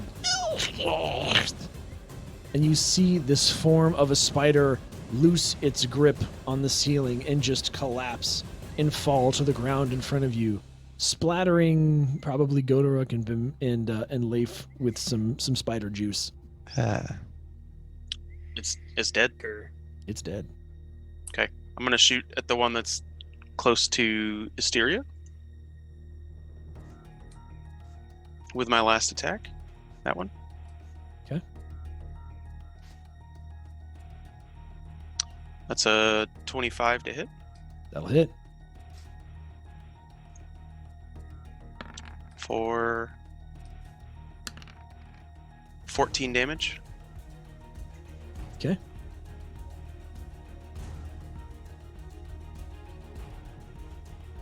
Your last arrow sings straight into the back of the spider. Ugh. How much damage did you do to the first one? Enough. Next. Bamir. Bamir is going to move up a little bit and target the spider straight in front of him over Asteria's head. He holds out his hand and rings it like a bell, and you hear this tone go forth, speaking that the time of the spider's death is nigh, and casts Toll the Dead on said spider, forcing it to make a wisdom save.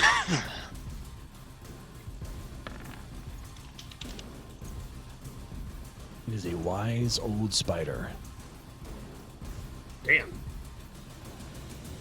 Let's go, Nat 20 spider. I feel like that's the curse of Toll the Dead. Yeah. Bamir is going to use his bonus action to say Goderic, take them down, and gives him bardic inspiration.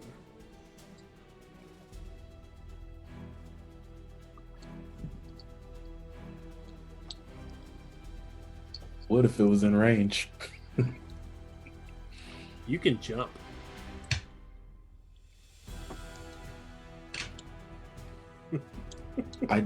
I honestly did not know that. Did not think of that. Don't you have a potion of flying? You're not gonna use a potion of flying Well, here. Godoruk's not going to do anything because it's not Godoruk's turn.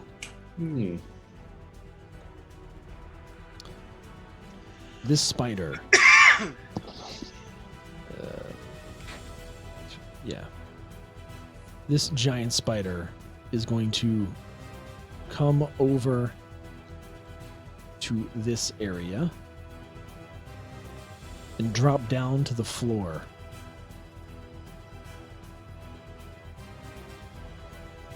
Right in front of Asteria.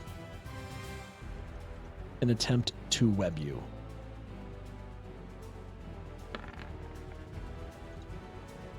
That is a 16 to hit. Where's my bear sheet?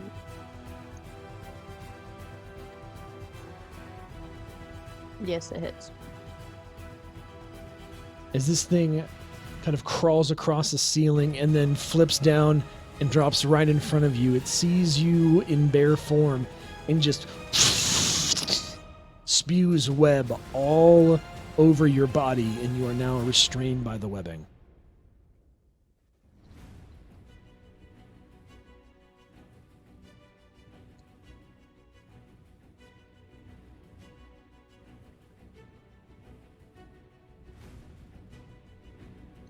Godoric, it's your turn.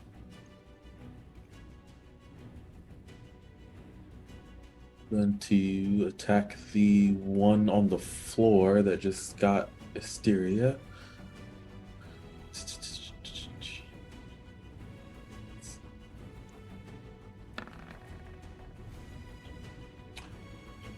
$21 to hit. That'll hit. Let's go.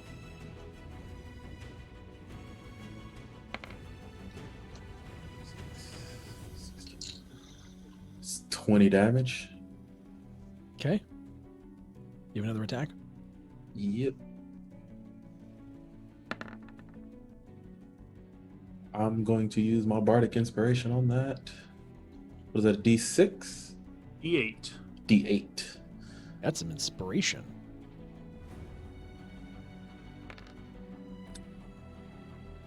Okay. It's a 19 to hit. Nice. Let's go. With that bardic inspiration, you do hit. Damage rolls. It's 24 damage. Godoric, you take your axe as this thing spews web all over Murder Bear.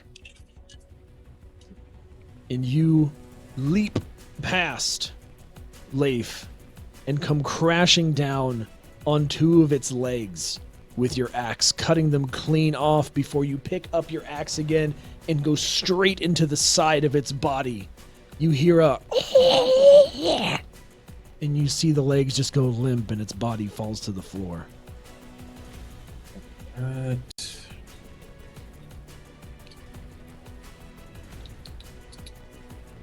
You did.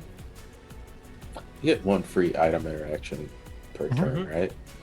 Yep. All right. Since I killed it, I can attack again with my bonus action. So I'm gonna throw a hand axe at the one that's right above me. That one's dead. There's the one next to Asteria. Next to this area, Well, yeah, Godoric is technically would be, yeah, it should be like right here. yeah, there-ish. Yeah, the one in front of Asteria We'll that's call still you. up on the. We'll call you. Let me do a little shuffle here. Bam, we'll call you Yeah. right there. That's fine. That will be. For hand axes. 7.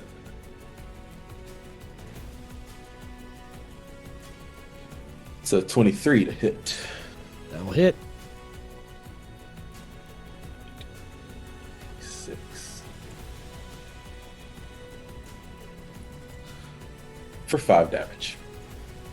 You said it's a hand axe? Yes. You hurl this hand axe, just kind of pull it from your belt and just throw it kind of loosely at this spider, and it sticks into its side. It's kind of pissed. It's not happy with you. There. And that's my turn.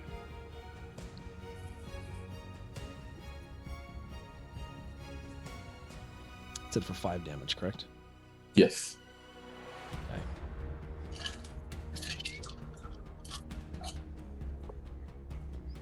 That spider is bloodied. And as it looks down at Asteria, it's going to attempt to attack.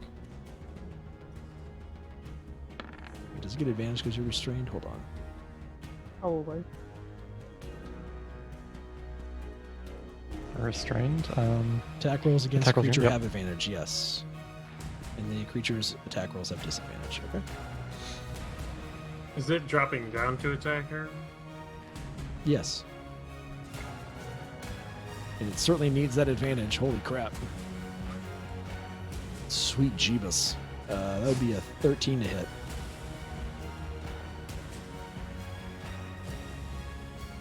Yes. Yeah. Yeah, Really? she's in What's bear. your- She's in bear form. I'm in bear form. I take Oh yeah. that easy. You're gonna take 7 piercing damage, and you're gonna need to make me a Constitution save.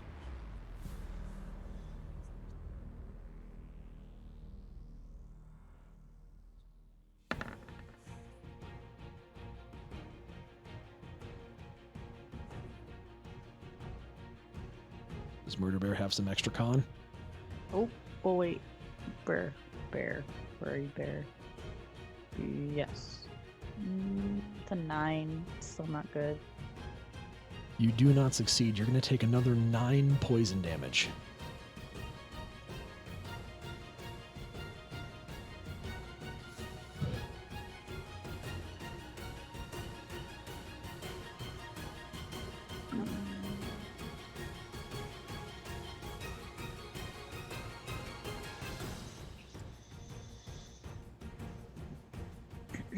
Alrighty.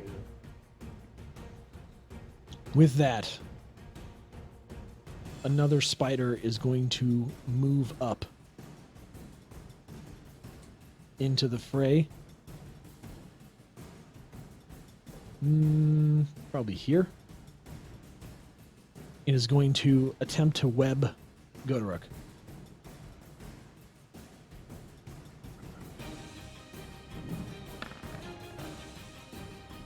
That would be a 12 to hit. Does not hit. As it spews its web,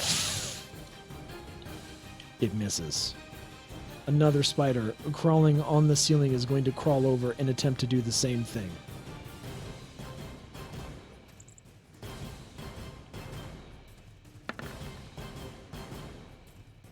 That's going to be a 19 to hit.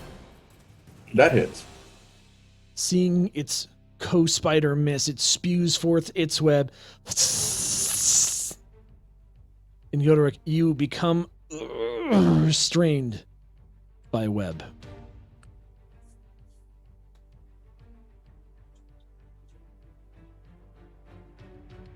Leif, it's your turn. Oh, okay.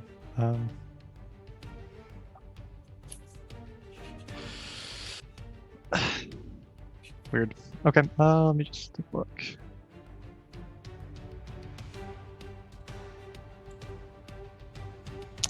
Boop.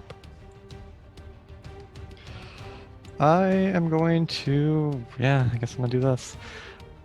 I'm gonna cast Fireball at 4th level. Where? About right here. Oh, I'm not selected. Boop. That should get this one, and that one. And shouldn't burn Godoruk. Okay. Probably will catch all the webs on fire. They'll probably Wait, take where are additional you- fire damage. Where are you grabbing that from? Ping it again? About like right here. So it's 40 feet though, right? No, it's 20 it's oh, 20-foot radius. 20 So it's foot 20 foot all the way radius, okay. around. Yep, so those 3. Okay. Okay. Boop boop boop. And any webs there should be on would catch on fire too. So hold on. Yep. I have to do a advanced one real quick. One sec. Boop and D6s and 9 D6s. It's loading. So 35 damage, and they have to make a dex save of 16. Okay.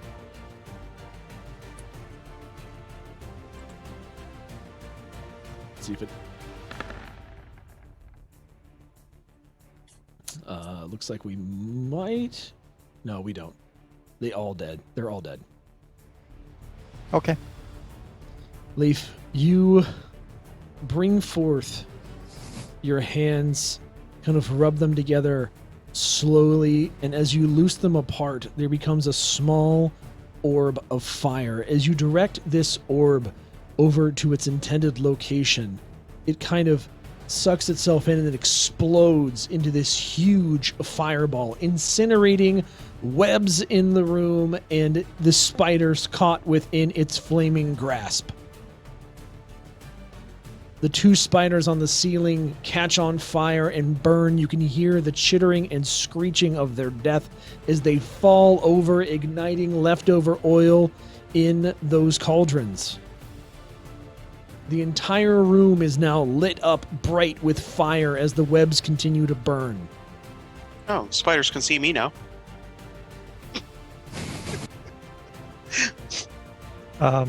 Okay. And then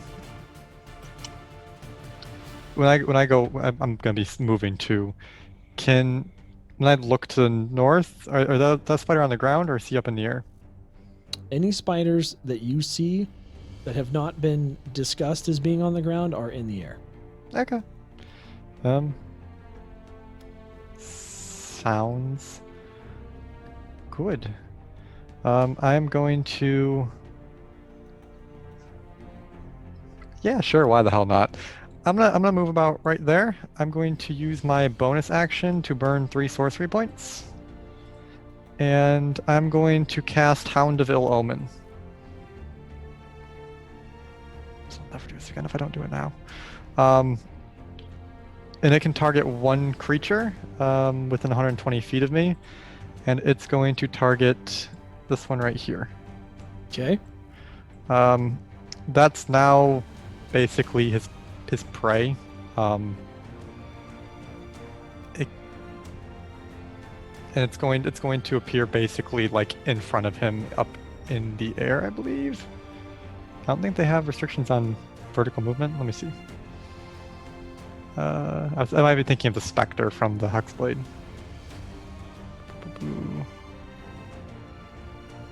Okay, nope, it doesn't do. So it's basically just going to appear just right in front of it, on the ground.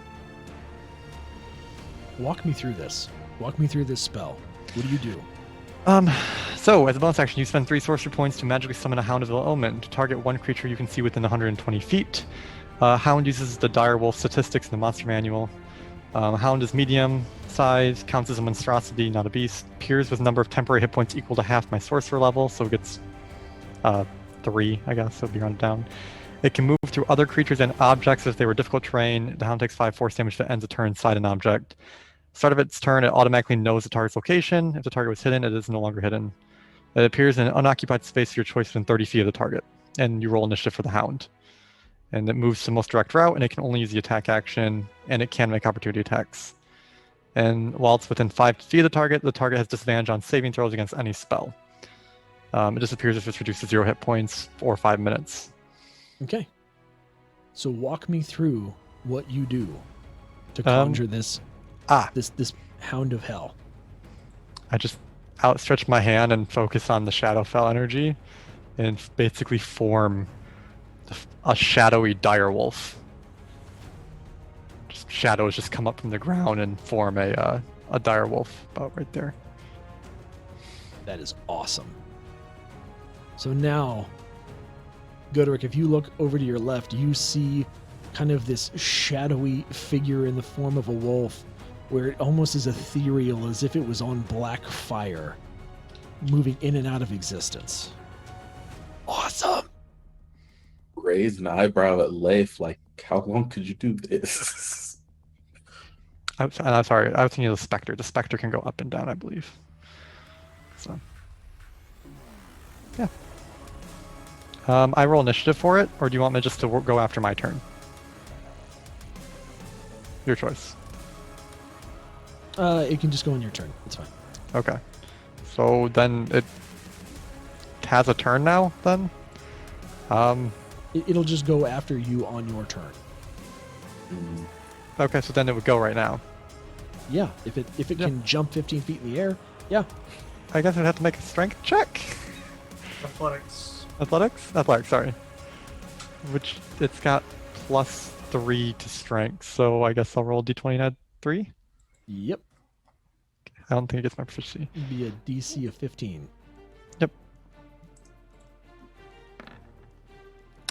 It jumps. It's got hops. Wow. 21. Give me roll for damage. Yep. Let me get that pulled up real quick. Oh, So it's going to be as a reach of the 5 attack feet. roll. Yeah, I'm gonna roll for attack. Now. I have to do the attack roll now. Didn't you roll for attack? That was the jump. Oh, okay. Got you. It's gonna make it that high, then it's gonna do the attack. That's a 6. Oh, sorry, it's an 8 to hit.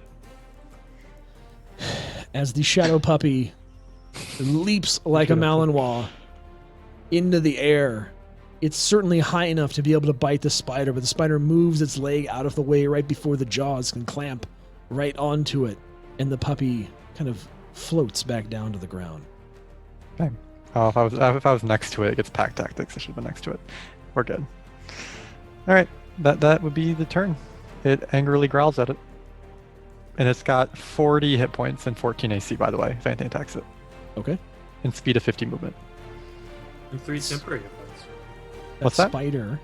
And 3 temporary hit points. No, that's with the temporary. 37, then plus the 3. Order time. That spider, looking down at the puppy, goes to shoot at it with its web in its frustration. And it misses.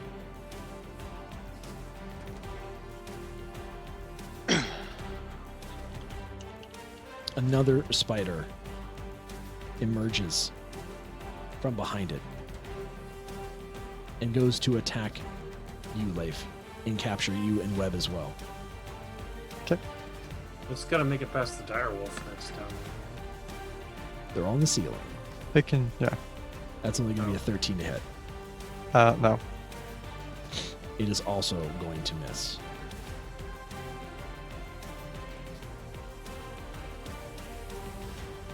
Murder Bear, you're up.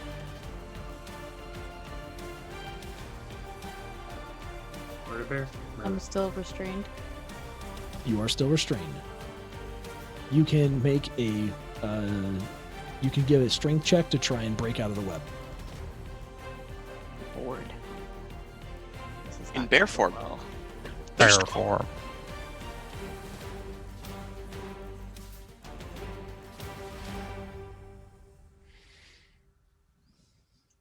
$18.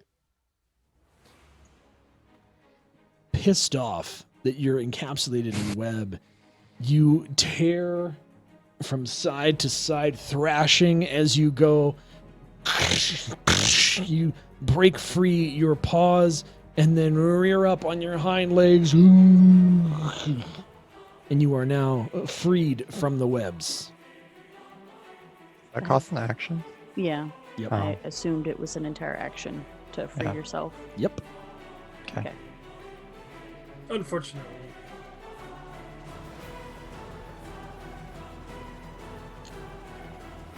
Knowledge? You can move. Mm. Where else I would move? Is the one that's south of us, is that one on the ground yet? Or is it still up in the air? Yes. It is on the ground. No, that's on the One ground. next- Yeah, that's right Yeah, next the to one it. next to Asteria is on the ground. Well, we forgot that one existed. Whoops. Mm. Yeah, I'm just gonna stay there. Those ones are all dead, so Okay. that is it.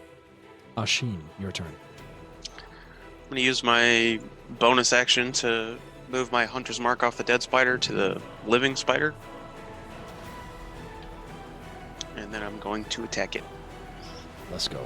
The living spider, the one that's south of us. Sorry, Yes. this one. Sharpshooter.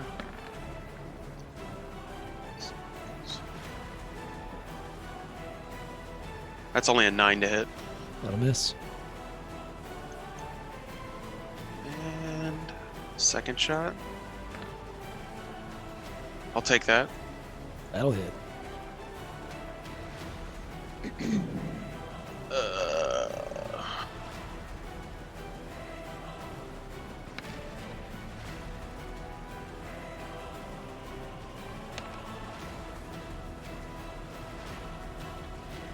So 14 damage.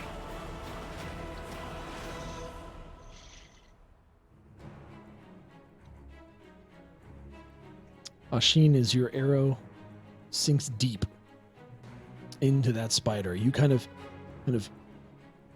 duck low under Murder Bear and fire it between her legs and hit the spider straight in the face. And you see it writhe for a second and twitch and then go limp. It did.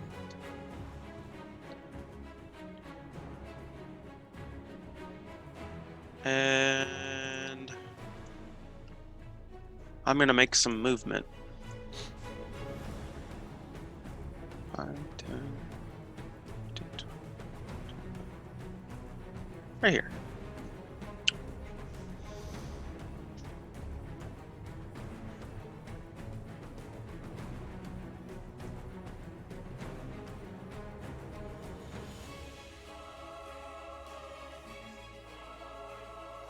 Is that your turn? Oh, yes. Okay. Give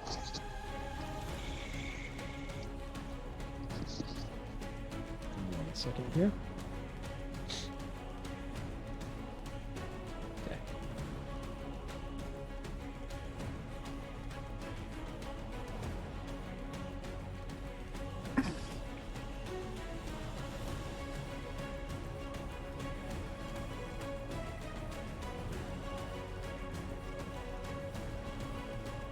Both of these spiders are going to move their way up.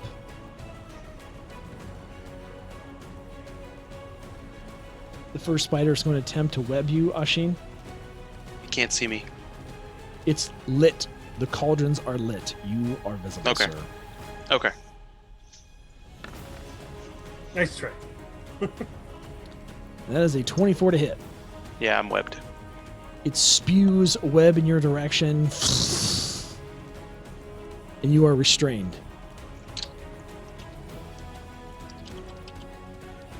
The second spider is going to attempt to web Leif.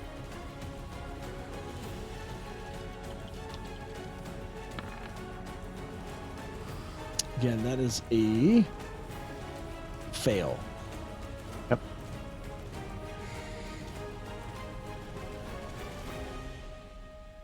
And Bamir, we are back to you. All right. Mimir is going to come up here next to Asteria and Goderic.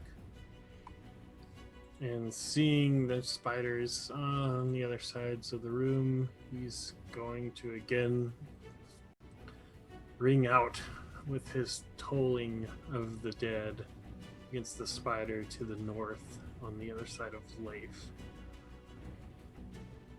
The closest one. Yes. Okay. And force it to make a wisdom save. Yeah, let me just see if my wolf gives you disadvantage. It might just be me. While housed within Instead of 5 feet saving of the throw. target has disadvantage on saving throws against any spell you cast. Yeah, so not you.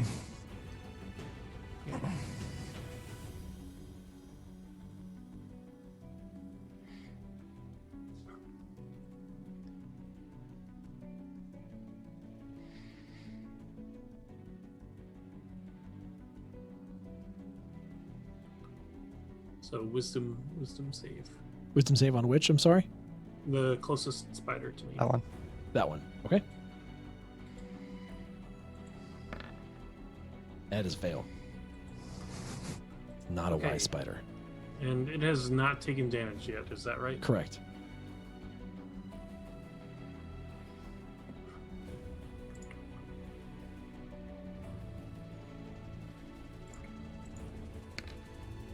It takes 4 damage.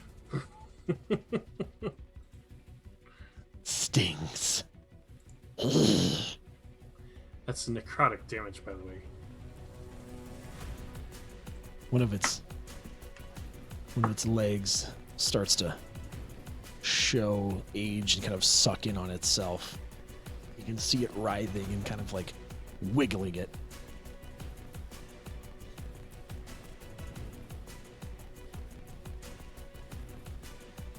And then he's going to use his bonus action to holler at Ashin. To what?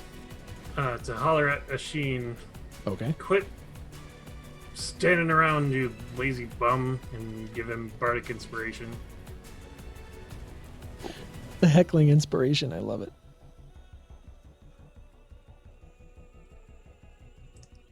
Which hopefully he can use to get out of the restraint. That's adding a D8 to the roll, right? Any roll you choose. Okay. Well, Thank you, any sir. D20 attack roll or skill check. Yep. Or saving throw. Godork, it's your turn.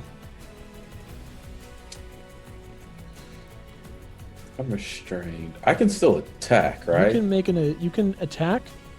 If there's anything in your range, you could make a ranged attack, but at disadvantage.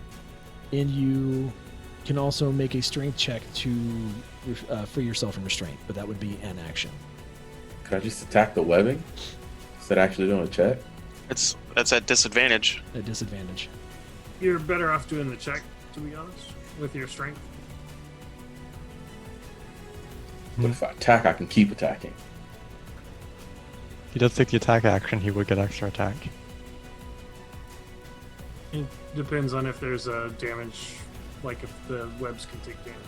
Yeah, they only have like 5, if I want to say. I don't remember. If you can hit him.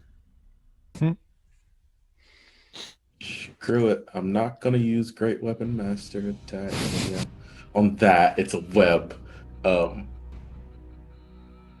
I'm going to attack it at disadvantage. If you attack recklessly, you would be at. Aww. Of course. But that is a 12 to hit.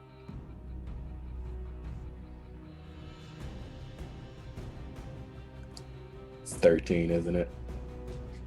I think it's a DC 13 save for web, but maybe not. It's a DC. Would you not please let the DM do the DM job? Thank you. I can attack it again. You raise your axe and attempt to bring it down on the webs restraining you, breaking your arm free to do so.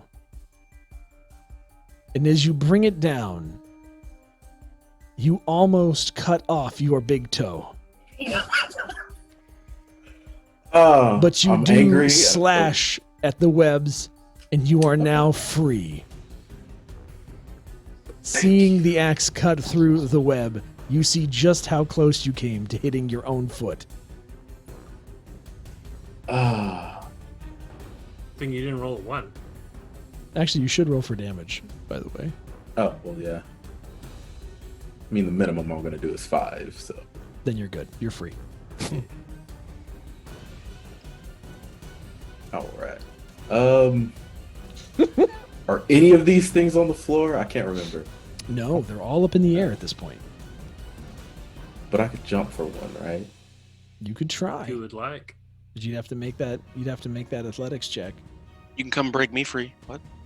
The DC goes down if you make a running start. Says who? The Is it rules. really rules. bright in here now, or is it like dim light? I mean, the 3 cauldrons are lit. The main area is well lit. There's Okay. webs that are on fire. Yeah. It's a little warm in here. It's a bit Sorry. toasty. Yeah. I'm gonna run over to Ashin and try to cut him free with the great axe as well. And hope that I don't accidentally hurt him. That is a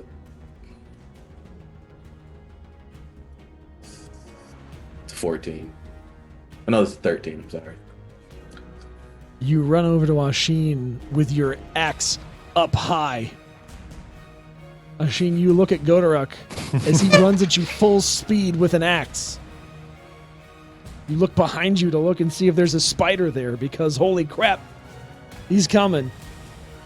And he slashes at you and frees you from your bonds. And you are no longer restrained. Pat him on his back and say, "Go get him, buddy." I blow him a kiss. I'm just kidding. Are you though? You don't know. And that's my turn. I can see you. Leif, it's your turn. Yeah, so I'm going to this one right here. I'm going to use my last spell slot that I even have, and I'm going to cast Chromatic Orb with the fire damage archetype. And roll to hit. Let's go! Yeah, that's 48 doubled. So one sec. Let's go.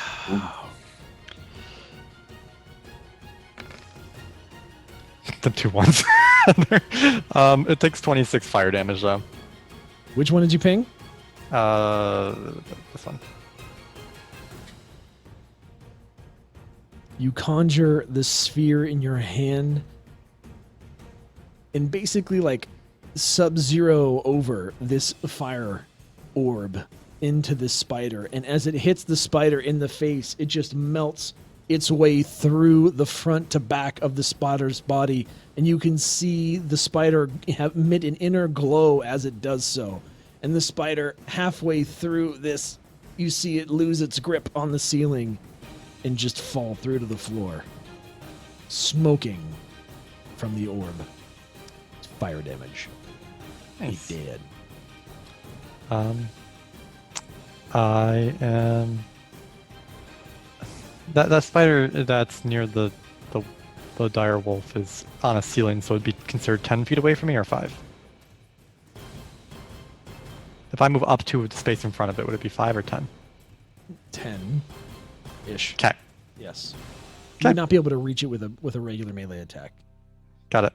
If that's I'm what just you're gonna asking. Yeah, I'm just gonna move bike right there. And then my dire wolf is gonna leap up and just try to bite the thing again. So another athletics check. Yep. Get it. It's a 14. That is not going to do it. Okay. Puppers is going to... It growls again. It's an angry Puppers. If I was within 5 feet, it could get advantage, but I can't because it's on the ceiling. Alright. That's it. It just sits right there. It can't do anything else besides attack the target. The spider is going to drop down on top of the Puppers and attempt to bite it. Okay. That is an 18 to hit. It's got 14 AC. And it is going to draw down on it, grabbing its body and sinking its large pincers into the shadowy figure for 7 damage. Alright. It's got 33 HP. And it's going to need to make a Constitution saving throw. Okay. What is its con? +2. Okay. And roll. 21. Yo, let's go. Puppy is okay. Puppy takes 4 poison damage in addition.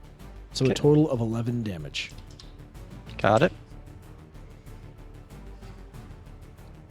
The spider behind now crawls across the ceiling directly on top of you, Leif, Alright.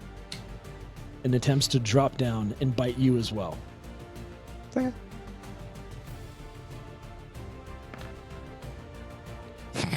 That is only a 10 to hit. That misses. Oh no.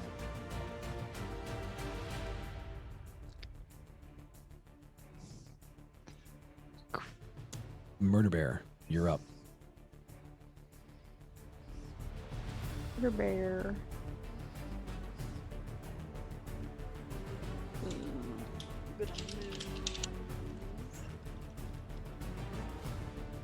Here. And attack this spider All right, with multi-attack. let's go.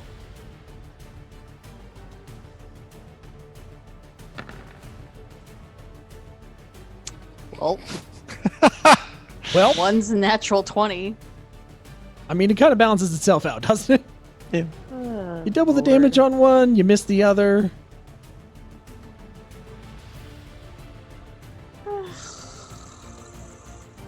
Roll for damage. Let's go. Okay. So it's doubled, right? Yeah, The damage is your doubled? damage, whatever your damage roll is doubled. Okay.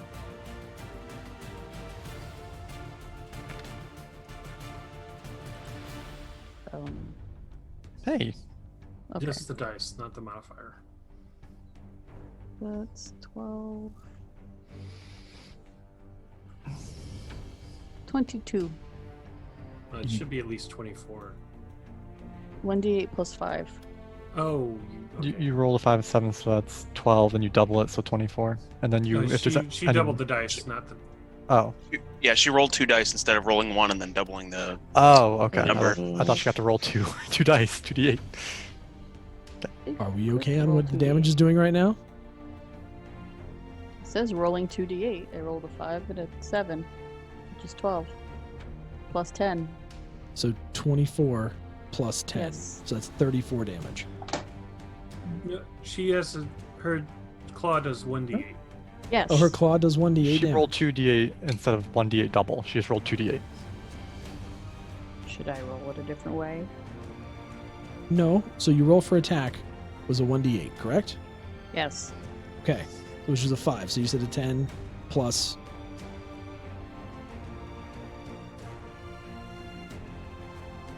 Now I'm confused. Okay. What's the So what's the she bear rolled- Yeah, damage? I'm What is the bear super roll? confused. What's the bear roll She's- for attack? For damage. 1d8 plus 5. 1d8 for plus bite attack. 5. So that's going to be. So you roll 10 plus 2d8, 5. which is 12. double and the then damage, it's 5 is crit. 17. Okay. Rules Why is this so written. hard? It's not. Rules. She's going off rules as written because rules as written says you double the number of dice that you roll. Yes. Yes. Oh, So I it's- didn't see the 7. I'm so sorry. Yeah. Yeah. So 5 and 7 is 12, then plus 5 is 17. Yeah. Because you don't double your Right. modifier on a crit. That's fine. Okay.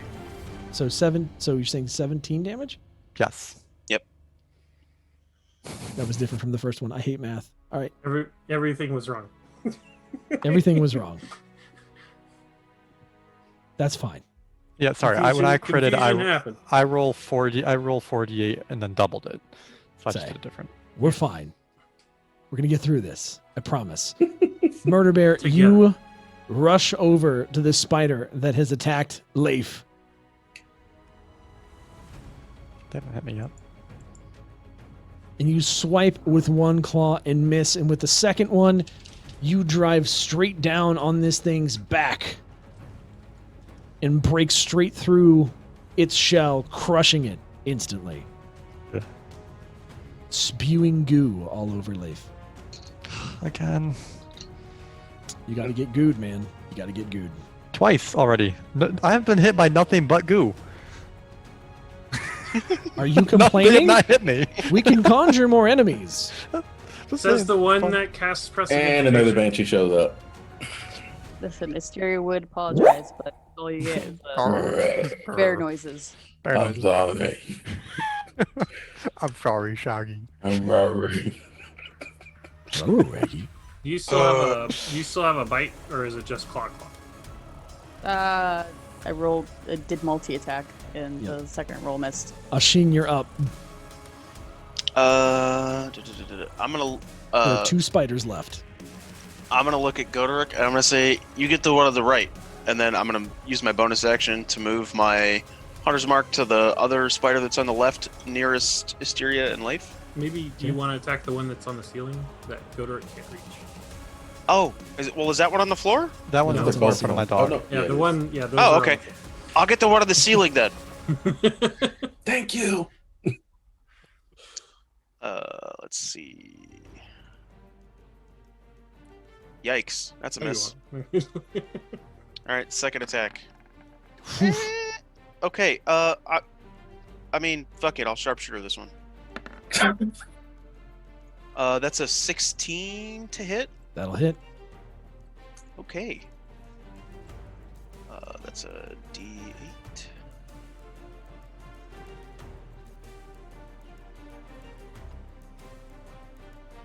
And a D1 plus 5. So that's 6, 11, 21 damage on that one.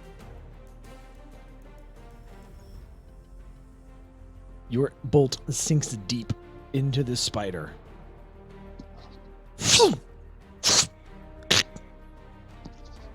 You see it twitch and then fall to the floor.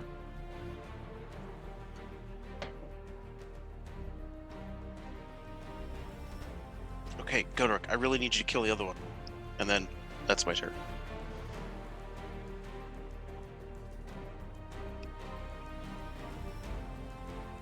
That giant spider is going to make another attack on the puppers.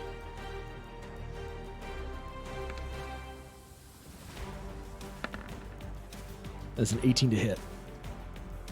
Yeah, It needs to make a constitution check. didn't it? It's already attacked it once already before it went. Is it attacking again? Alright, I'm just confused. Cool. Yeah, didn't it already have it? Yeah, Nope, already had a turn. I don't think so. Yeah, because one attacked Does me, it the other one attack- attacked the wolf, and then the wolf took 11 damage and hasn't Oh, gone hold yet on. since it took damage. Oh no, okay, never mind. This is the spider. Sorry, lots of That one's lots of dead. creatures in the That's okay. initiative There's order. lots of spiders on. I get it. Bamir, yes, Bamir. Bamir is going to once again attempt to toll the dead on the remaining spider. That one has yet to take damage yet, right? Please do. Oh no, it took damage from the mirror, right? No, No, this is a No. fresh spider. Still fresh. it's untouched. So, Toll that dead. all right, well, make a wisdom save. Or a failed wisdom save, please. There you Fails a wisdom save. go. Thank you. Pupper just wants to bite it. And 4 more damage. So much more damage. Four whole damage. As you Roll toll this creature's spirit from its body, it kind of takes some necrotic damage, withering from the inside. Godric, Can go it's to on the Uh, ground.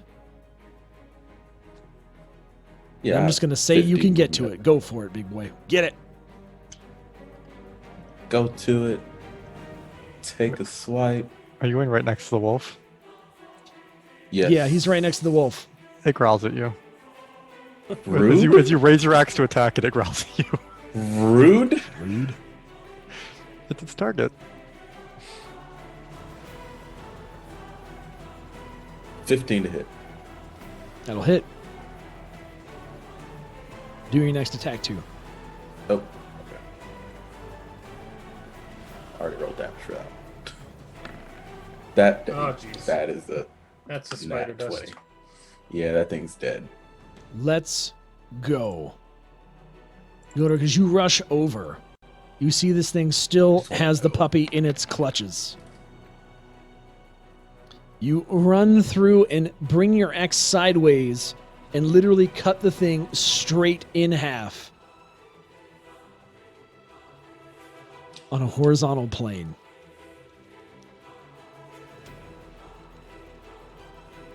I would have You don't raised wanna- my axe at the puppy. You didn't want to hurt the puppy.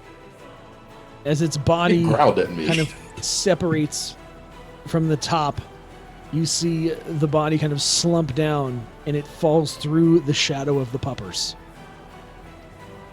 As the target dies, the Hound of Ill Omen's ears go flat, and it gives a little oh, and it poofs into a shadow, and the shadows come back to me. It lasts 5 minutes or until its target goes to 0. So, And you have survived the encounter. You've cleared out the spider nest. oh, so many spiders. No, I really don't care for spiders. I prestidigitation all the goo off me Hey, would repeatedly. you- can you remove like the remainder of these webs that are all over me? Cast prestidigitation on Asheen. I feel fabulous. And also goes to Bamir. You're also covered in goo and cleans Bamir up. Actually, Bamir's not covered in goo. You got Bamir's covered in goo at good. the very beginning of the round. No, I did. No, he Oh, that was really you? didn't, 'cause he was hiding on I the was stairs. down the stairs. Oh, that's right, you hid. Okay. Looks at Godric, Do- like, for permission. Sometimes likes to be covered in goo. So I'm pretty sure Asteria in bear form is covered in goo. Yeah, but it'll Lots of go goo. away when she changes back. Yeah, when she changes back. If she's changing back, she might want to stick around bear form for a while. Mm-hmm. I'm gonna scruff her like behind the ears. Godric, do you want to be clean? Eh. Alright. Alright, you can be gooey. Oh, dude, you smell like. No, please, come on. I do have limits. Like I need some fresh air. You don't want to collect any Sure. of these spider parts first? Prestidigitation, Here's spiders Godric, delicious. clean. No, I've actually collected spider eyes. I don't need any more. Thank you. I heard giant spider legs are delicious. Yeah, go ahead and eat one then. Asheen, do you need the spider glands for, like, poison arrows or something? What happened to Hmm. your sense of adventure? You know, that might be interesting. Can I collect some spider glands to extract some venom to make poison tip arrows? I've tried spider. They don't cook very well. They just burn. Will the DM allow me to do that? It's usually a survival check. Usually. Well, yeah, I'll let you do a survival check. Can I assist him in that? Nope. Rude. Really? Aw. I don't think I need it. That's a 24. Oh, yeah, you're good. You are safely able to extract 2 large poison glands from one of the spiders. I'm gonna roll them up in some cloth and. You know, I don't want to get the inside of my pack dirty. Let me see that bag of holding. Open it up. Fucking plop them in there. You get things out of there. You're gonna see Hold it open. Norbus kind of poke his head from up the staircase. Oh, what you putting in there? Some spider glands for me for later. Oh, Why? You want some? no, just wondering what you're putting in there. Yeah. Don't They, Hey, they wh- just float in want there. to make They sure we don't really touch separate the anything. things that I already had in there and some goods in there. I mean, your stuff should be fine. I'm trained in the arcane. I mean, can I roll for how I know how that works in there? Sure. Okay. I mean, let me put it this way. You guys know what a bag of holding is. It's I know. not. It's not an uncommon, super uncommon item. You know what it is. They float in their own little demi-plane. They don't actually like touch each other. They're all separate. And Godric, you think what you want, you reach in and you pull it out. Listen, I just want to make sure that we know what's going in, so that when it comes to take things out, that it goes to the right place. That's all I'm saying. Exactly. All right, what else do you have in there? I've got all kinds of things in there. It's my bag of holding. True. Asheen, do you want any more spider glands? There's a lot of spiders in here. There are. It's a lot But of I think- poison arrows. That is a lot of poison arrows. I'm gonna look at Asteria still in bear form. Should I get more glands?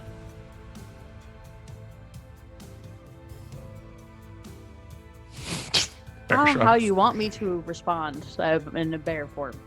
I mean, mean, could you shake your bear head? You can understand us still. Yeah. Nod or shake head. Mystery doesn't care how many spider guns she gets. So I kind of picture her like standing up on her back legs a little bit and just shrug. Shrug. Actually, I kind of pictured her looking at you for 2 seconds and then turning away to go. Yeah, just going this way.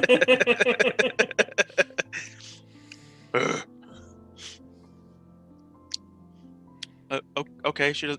What? Just go get some more spider glands. It's fine. Okay, I'll roll again. While you do that, we'll fish your room. That is a 23.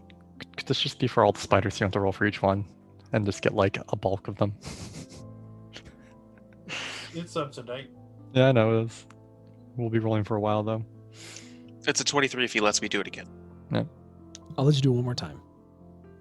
Okay. That Four yeah. sacks is plenty. Cool. I'll take my 4 sacks. That's what she said. You know that? That's pretty loaded. Just like this bag of holding, as I pluck more poison sacks into the bag. Okay, let's look around. As you investigate this barracks, you're able to go through and see empty weapon racks. You kind of look around the walls for anything. You just see a lot of defenses. This area is a very no fuss, no muss, straightforward kind of barracks / sentry area where people can fire down on that first gauntlet with additional arrows, with the oils, everything. And it's all been completely cleared out. Fires continue to burn the web and continues to kind of incinerate all of it around the room, leaving a large chunk of it kind of burned yet now clean, revealing just stone walls that resemble much of the rest of the fortress. Leif would like to open the door to the top left. As you go in, you can see there's an area with a few beds that have long since been molded and vacant. Okay.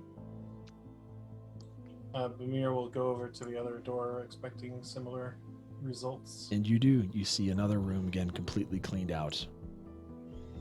Oh, but there's another door. There's a door in there. We will open this door. Oh. Hold on. Yes, from that door.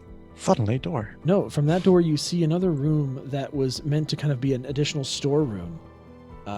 And in that area you do see kind of an area where it's been tunneled out by ghouls. And not only is there kind of a large area extracted, there's also a small tunnel that, I'll save you time, if you were to go down it, would take you downstairs. Oh. So you're telling me it's a slide? Basically. Was A rather bumpy slide that you would not be able to slide down. But if there was potentially enough water and you had potentially an object under your tuchus, such as a shield, you might be able to slide down said slide. I'm sorry, Bamir, we didn't bring the giant barrel of water. Is it big enough in there for me to climb down or crawl down? Oh yeah. It's like a 5x3. You could do a little bobsled. Faerun, we have a bobsled team. Should I go take a look, guys? It probably just leads down right below us to where the stairs are. We could just go down the other stairs and see if they connect. If you go down that tunnel, you're going to go down to that first floor area that's off of the main kind of hall where you had the big ghoul battle. It just takes you to the lower armaments in ballistas on the right-hand side of the fortress. looking down on it. I'll stay with the party. Mira, have you searched I'll save everything? you have completely cleared out all the enemies in this fortress. It is quiet. Okay.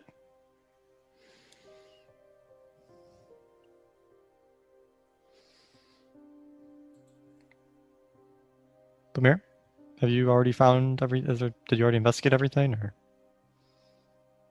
Apparently, the traveler has said that we're I'm just trying to save you. cleared Don. everything out. Okay, Cool.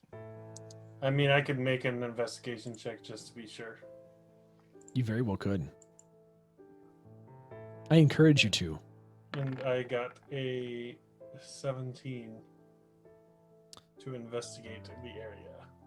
You investigate the minute particles of dust on the floor, and using a divine arcane carbon dating system, you discern that the dust has been there for a very long time. Ah, dust bunnies. Here, Bamir collects some of it and says, "Smell this." To me? No, he's not. But Oh, I'll cast prestidigitation on it for you. Congratulations, you have now made dirty potpourri. That smells like jasmine tea.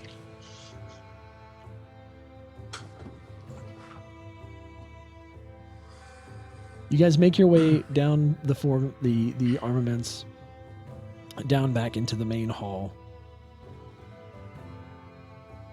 where you could potentially Open the chest. open a chest. Yay. all right, let's check it out. As you pull Open the up chest bag. from the bag of holding and Don't put it just down on the shake floor, It. Oh, that's heavy. you once again hear the clanking and clinking of whatever it is inside this roughly 80 to 100 pound chest. Hopefully, it wasn't fragile. Who has the ring? Leif has the ring? Yeah. Leif reaches into his pocket, looks around, reaches into his other pocket. Oh. Oh no. Then he pulls it out. Never mind. It's here. Leif, you walk up and place the signet ring in the small area that looks like it was designed for. Okay. Yeah, he just pushes the ring in. And you hear a mechanical click. Okay. And The chest opens on its Oh. own. creepy. Suddenly make a dex save. Almost like it was on some kind of a spring mechanism. And it just pops open. And inside, you see 2 items. Shot. You see a pair of gauntlets, and you see a helm. Both of which you feel give off some type of magical energy. Ooh. Bamir, can you see what these are? Maybe.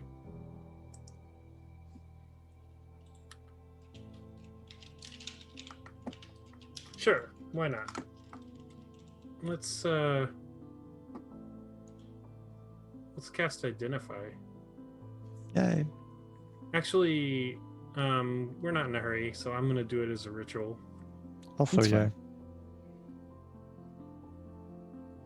fine. And spend about 20 minutes identifying both of these items.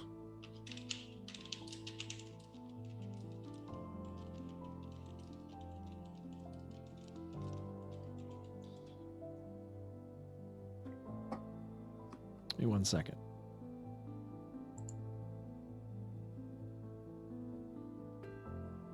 Time.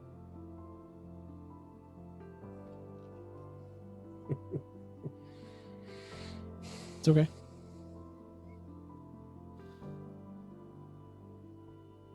Bamir, as you kind of handle the gauntlets for a moment and kind of perform this ritual, you kind of divine that these gauntlets will imbue whoever wears them with the ability to add magical properties to whatever weapon it is they are holding. You want to give it a shot? Sure. Bamir, as you put on the gauntlets, you feel power kind of work its way up your arms. And as you draw your short sword, you see that instantly the edges of your blade glow red hot, and flames erupt from the crossguard up through the tip, and you now have a flaming short sword in your hand. Ah! That's hot. Oh. Wow. Bamir, these are gauntlets of flaming fury. When you wear these gauntlets, any non-magical weapon you grasp with either gauntlet is treated as a magical weapon. And as a bonus action, you can use the gauntlets to cause magical flames. Okay. The other item, putting that down, you then pick up the helmet, or the helm rather.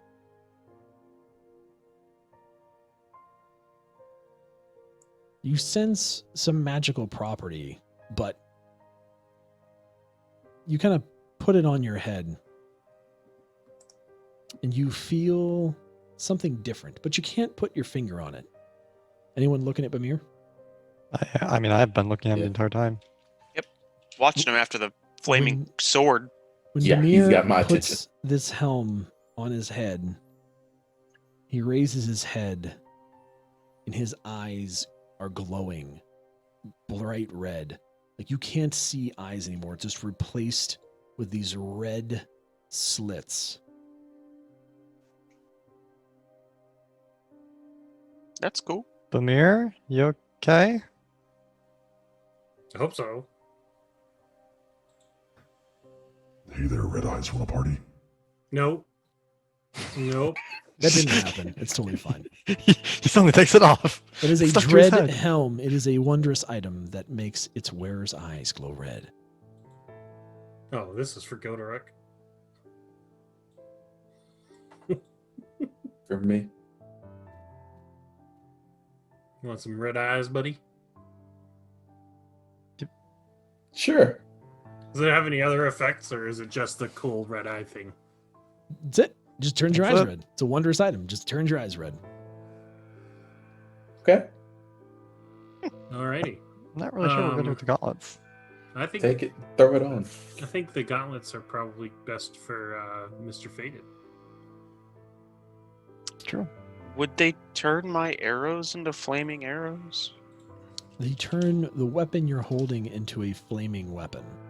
They will give your arrows magical abilities, but I wouldn't say they would imbue them with flame. Your bow itself would erupt it's- with flame, or one of your long swords if you were to grab your long sword. Where you could It's turn melee into a weapons flame. only. Oh. Never mind. Who Yeah. else uses melee weapons?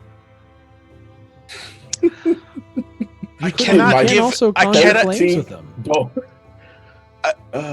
I mean, look at the gauntlets, and I mean, If they're melee only, I wouldn't give them to you, to be honest. I could technically give the strength gauntlets away if someone else could benefit from them. Seeing as next level, I would probably have 18 strength, so I'd only be taking one drop. I mean, you could keep them on until then. Exterior, are you still in bear form? Yep. I cannot give you fiery weapon gauntlets in bear form. I mean, I can use them if you're. No, if Godorek's When am I not gonna- ever in melee? You have a point. Okay. Back these to are the bard. useful for There you us. go. Yeah, there you go. Unless you can use it with your Shadow Blade, but Um, I mean, out of character, I know, but I mean, we could try, but I mean, I don't really have a way to conjure them right now, and they're kind of made of gloom and magical, I think. So, not sure if they would Alright. really work. The ability, and you can only use the ability once. So, like the flames last until you sheath or let go of either weapon. Yeah, And it can only be used lasts like once a day. it lasts like 54 seconds on Shadow Blade, but Shadow Blade's a magic sword. Out of character, it doesn't work for Shadow Blade. Yeah, these would have to be they're not specifically non-magical weapons. okay. It works on my dagger that I never use. So hold on. No. So if you want to give them to Ashin, it says while you wear both of the gauntlets, any non-magical weapon you grasp with either gauntlet is treated as a magic weapon. As a bonus action, you can use the gauntlets to cause magical flames to envelop one or two melee weapons in your grasp. Each flaming weapon deals an additional 1d6 fire damage. The flames last until you sheath or let go of that weapon. So you So you can have a still magic use bow. them to turn it into a magic bow. So you Mhm. could give a magical property to your arrows. Which means that you can bypass non-magical resistances. Correct. But he would Yeah, lose the but- gauntlets of bracers. The Of, braces No, I of wouldn't. Archer. No. Was that a separate slot? But I mean, I guess I don't I know. don't know. I kind of like the idea of having two flaming swords now, You may have them, sir. because it says I can turn one or two weapons. Yes, one or two weapons, one in each hand. Hmm. Bamir of the Flame Sword. There we go. A mere flame tongue? I could do some flaming sword swallowing as my next performance. I'll pay to see that. 10 gold. Daislin kind of heaves up. So, that was fun. Do we want to stay here, or we want to leave, or off to Nomengard? What time is it? Let's go outside and find out. Why not?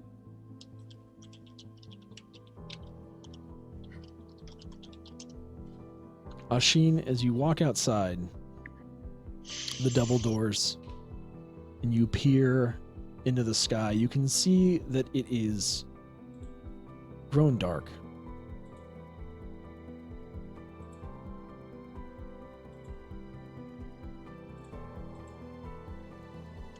Do you guys want to just rest here again and then move in the morning? Sure. Yeah. Sure, there's a So- room around here we can lock ourselves in, just in case. Yeah, or we could go back to the camp we had last night. I'd rather be outside if you don't mind. Yeah, I'm not sure I want to stay in the House of the Dead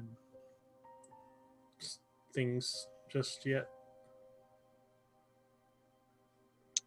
We could maybe stay like in the cut in between the doors and the portcullis and be relatively safe there. You have to lower the portcullis again. But yeah. It already I think it already is. dropped back down. Okay. No, it got locked in place, remember? Locked it. Oh yeah.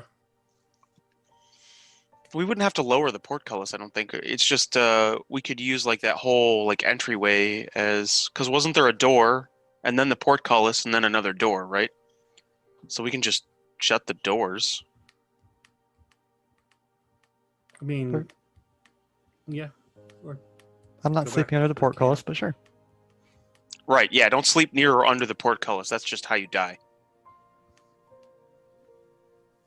Alrighty. So let's just set up a camp then. Do we want to take the chest with us for? I mean, it's a nice chest. Yeah, for Yeah, the, throw it back in the bag. yeah. We can take that home. Yeah, Hysteria, I think it's safe now. You can. So, Daisling, Yeah. how much for that their bag of holding? You Well- you want Norvis's bag of holding? It's just Norbus's. Oh, sorry, yeah, Norbus. I did ask Norbus then. Yeah, Oh, Norbus, how much? I mean, it wasn't easy to come by. I mean, I don't know. I suppose. I don't know. Let me think about it. Can I think about it? It took me a while to get that thing. It's been very, very handy. Yeah, I'm sure it would be. I'm just not quite sure I want to part with it, but we'll see. Understand? We could probably find him a magic shop in Neverwinter or something.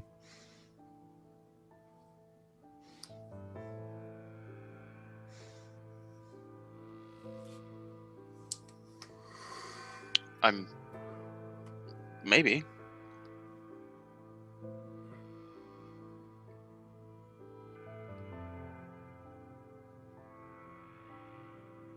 I mean, they're certainly not cheap. Let's put it that way. No.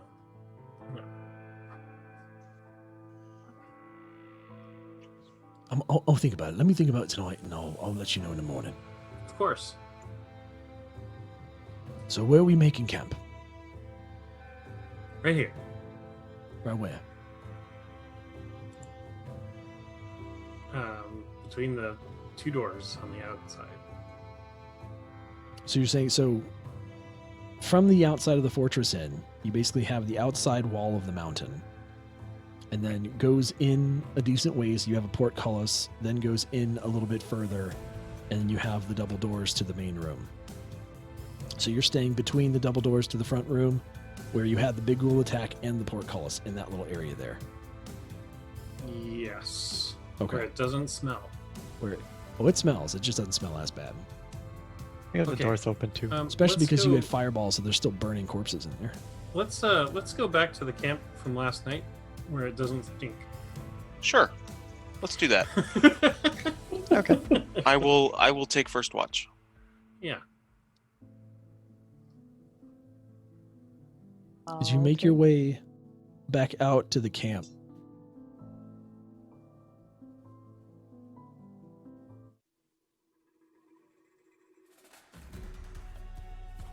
We'll give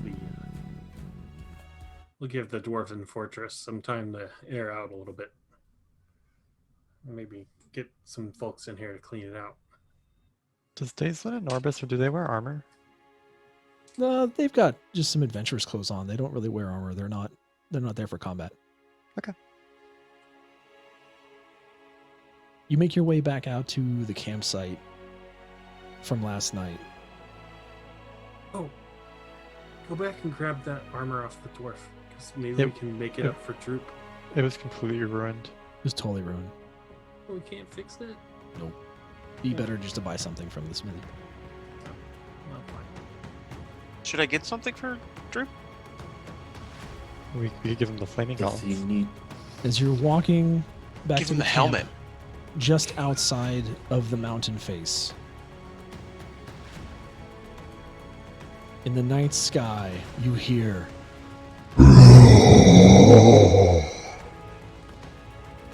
and you hear the familiar thrum